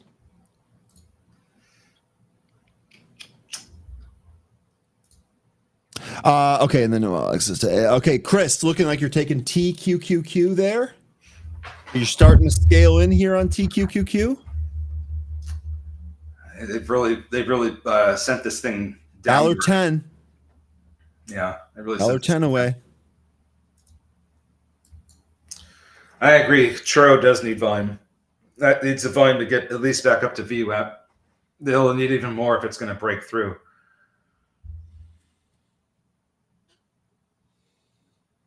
So Gaslit Circus Clown is saying if he were forced to throw a bunch of money into China, he would trust Binance more than anything else in this moment in time. So one of my buddies that trades crypto says the exact same thing as Gaslit Circus Clown. And now why? I just love saying his YouTube handle, by the way. And what's the and that's a crypto, right? Yeah. Okay, so what is the big takeaway with Binance? Because I'm unfamiliar. Just the correct me if I'm wrong. I don't have a Binance account. But correct me if I'm wrong. There's certain cryptos on Binance that you need. For example, BNB, the Binance coin, which had a huge move in it. I think that's only on Binance. Really quickly, I'm extending this trend line here on TTD because STFU is correct. We are launching, and again, we wanted to see this kind of close above this. We had a bounce off the trend line. This thing has really tried to make a bottom here at about $48. We've got a couple of price target adjustments down. The stock's not selling on it. So maybe your bottom is in here, TTD. I'm going to watch how this closes up. Write this number down, 52.75. We need to close over that. Okay, there you go. That's what you want to close over. There you go. Close over the 20-day SMA. That's the big rejection SMA we've been seeing for the past couple of for this month and last month. Closing over that would be a very good sign. And then after that, we'd want to see it start to move up and away towards the 50. Pete says holding the most boring stuff right now, VZ and NEE. That's next era, right? And it's holding green. So your dividend play is holding well. So I know he's not here today, but Tim Melvin, his ears are probably burning. He loves hearing that the dividend plays are holding up here. My biggest dividend play, Starwood, up on the day. Yeah, I liked Verizon for a long time, but I don't own Verizon or AT&T anymore. I want to own them at a lower price again. I don't know if I'll get that lower price. It certainly looks like it wants to try and get back into the 50s, but I'm looking for other stuff now. I don't want to own those right now. They're going to be great recession plays. I mean, people still need to talk on their phones, but the dividend yield is what I was going after with these, and I've held them for a long time. I got what I wanted out of them, so I'll wait for them to come back in. Okay. TTD, it's a court ruling on Google that is moving it. Oh, let's see what we get with Google here. So Google's down at a pretty good price for picking more up. Is this based on the Sandberg testimony? No.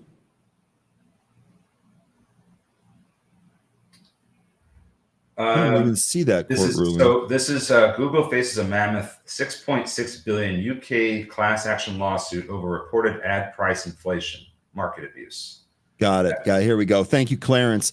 U.S. judge finds Google holds illegal monopolies in online advertising. This affects Google and the Trade Desk. Thank you, Jay. Thank you, Clarence. I don't think that's true. What about Meta? They're a huge advertising platform. As a matter of fact, That's a good point. I don't know if okay, UK, that's your problem now, I guess. I don't agree with that. There's plenty of other advertisers out there. TTD ripping here. Gary giving it a 55 target on TTD, 52 right now. Good action in the option chains there. TTD. And thank you for that, Clarence. I'm not saying that that's not the news. I just think that I don't think they have illegal monopolies. I mean, they have some certain some level of illegality happening with how much control they have over search engines and the like. But they're not the only one advertising out there. Yeah, I'm right there with you, STFU. It's kind of a meme now about how wonky the laws are in the UK. Yeah, it sure is. Sure is. Well, it looks like the SPY is starting to get a bounce. Yep. We didn't even test yesterday's intraday low, so we'll see how strong that bounce actually is. Oh, TQQQ, very nice. Very nice. Do like it when it does the things that we want them to do.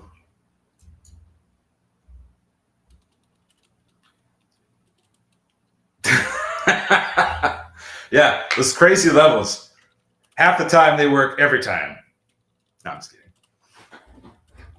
Or was it 60% of the time they work every time? Whatever they said in Anchorman. Looks like what do we get here? A lot of things going sideways at the moment. We did have a little bit of a fallout with Hertz. That went and made some new session lows. Clearmine still making its way up slowly. Needs better volume. TGL trying to recapture 65 EMA. AREC after hitting 168, that thing is losing VWAP and coming back down to the 65 EMA where it was getting support earlier. That value is going to be at what ticker? Sorry, I was doing something off the screen here. AREC. AREC.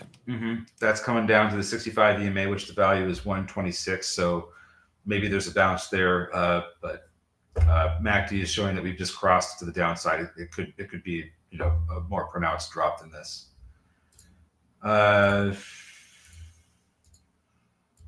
That's not a lot of really interesting looking stuff right now. Things are kind of going sideways. We just have a little bit of an engulfing bearish candle in SMX. I was surprised there. That thing's been bearish looking all morning. Hertz trying to climb back up.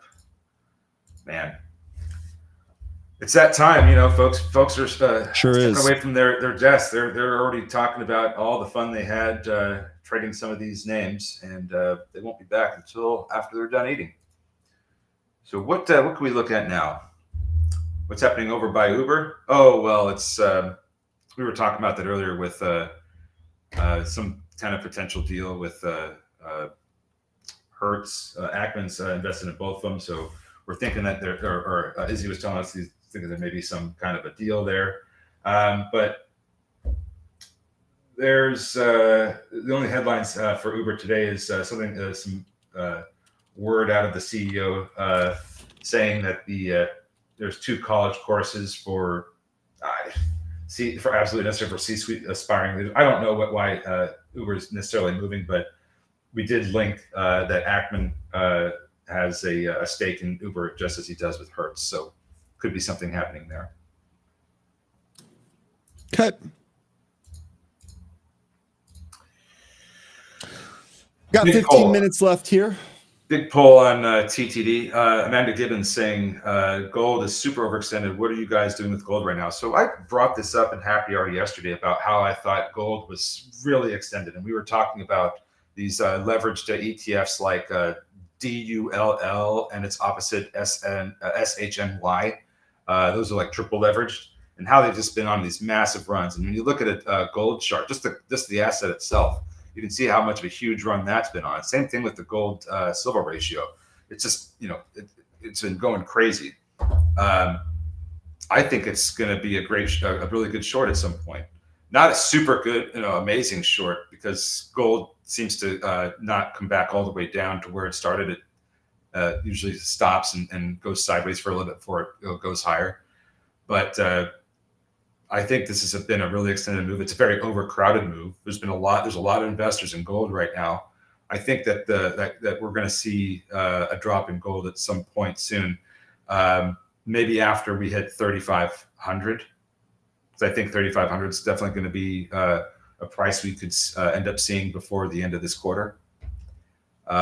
Just couldn't exactly tell you when to short it, but I think that gold will be a good short-term short at some point. Time to steal, man. 13's point. We talked about this morning, Amanda, before you were out of bed here. Patrick Kareem here, co-founder of North Star Bad Charts.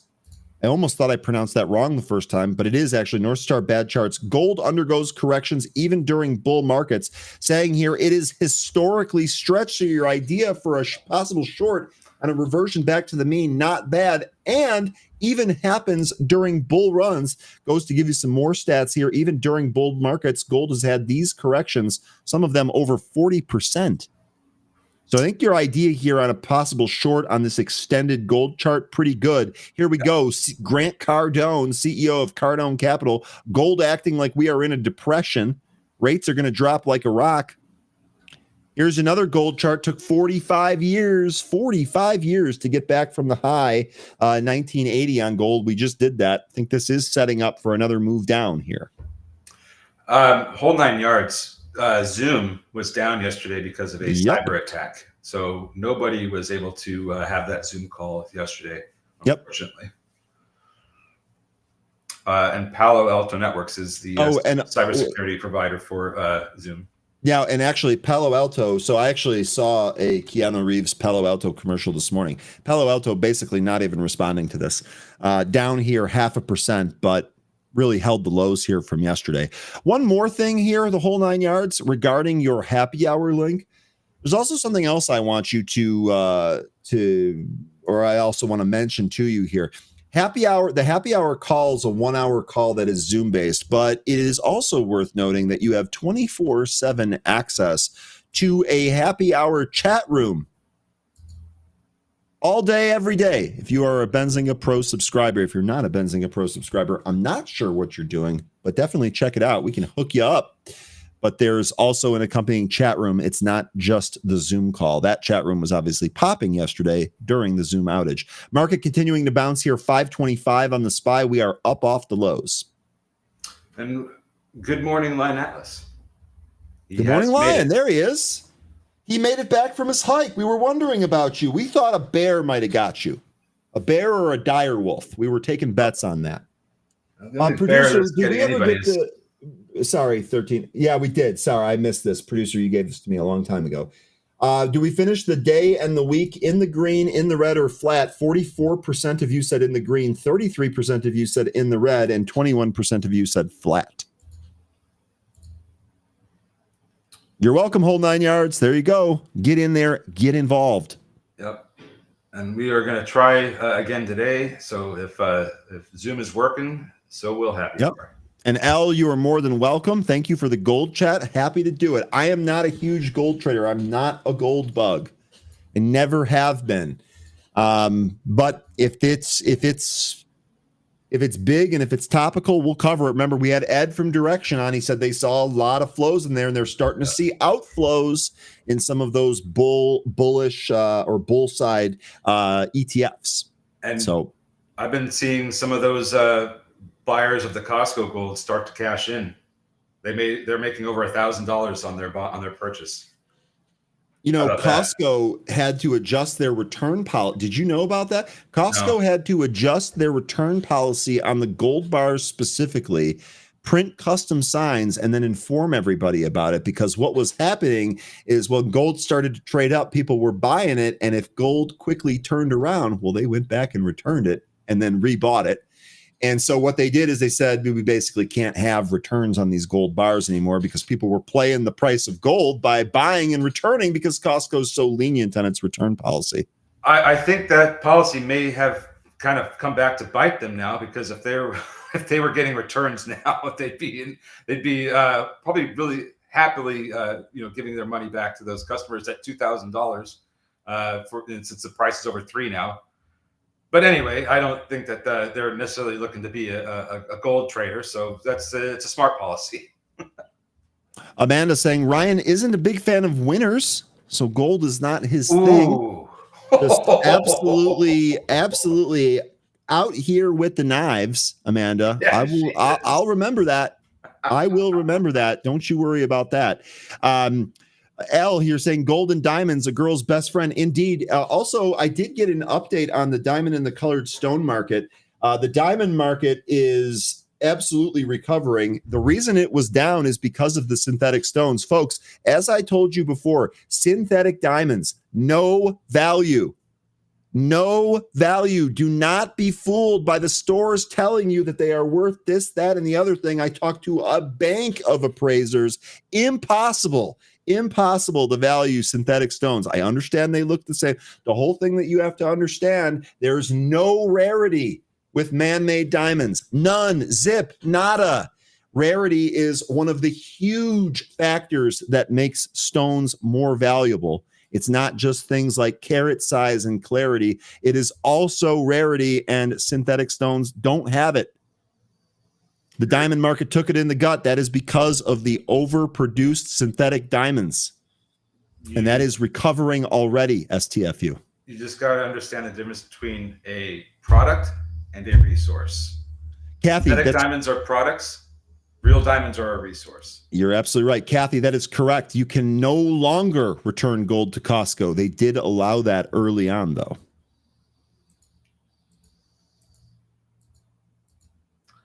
You might get in trouble with some exchange firms if they continue to do that, because they're basically a gold trader at that point if they keep accepting the returns.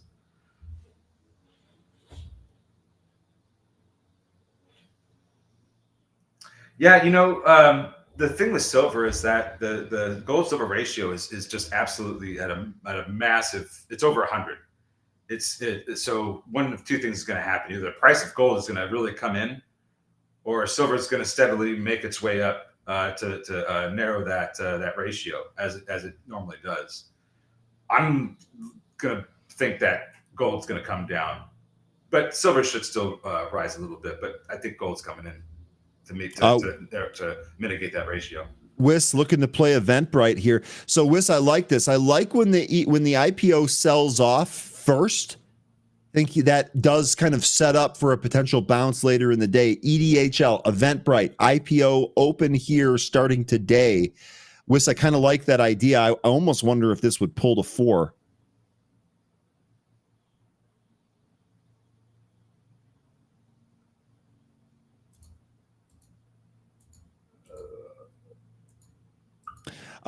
Scott, all diamonds are way overinflated in price. It's not an investment. It's a racket. Buy man-made and save the money. Could not disagree with you more.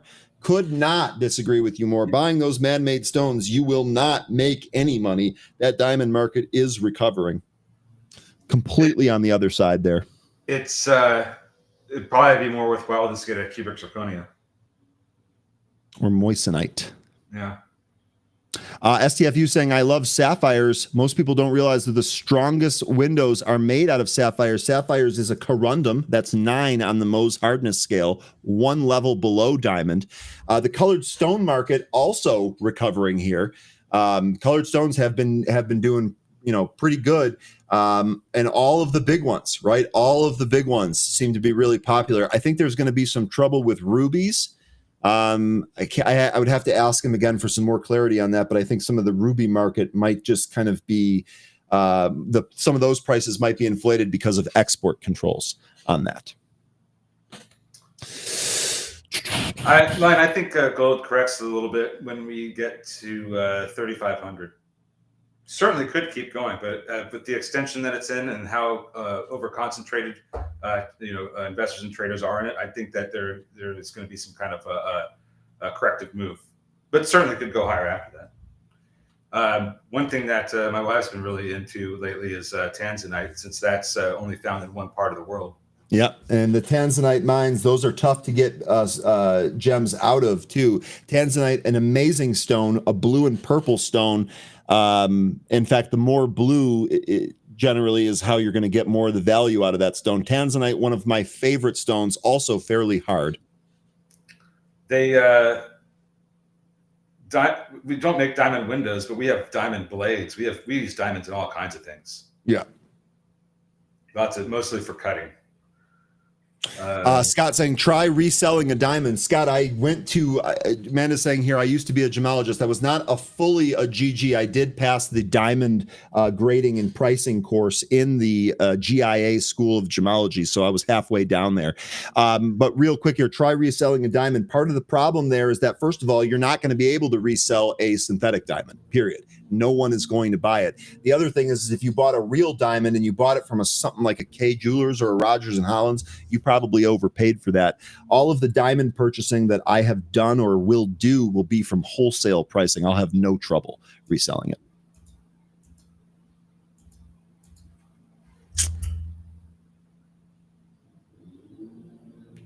Probably Tanzania. I would assume STFU, because I don't think they extracted the mineral and said, "Hey, let's call this Tanzanite," and then named the whole country Tanzania.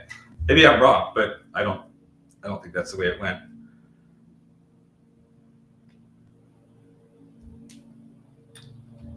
Oh, I'm not. One of my favorite stones, my man. One of my favorite stones. They have some of the most beautiful looking stones. Man, oh man. Take care, Hellcat.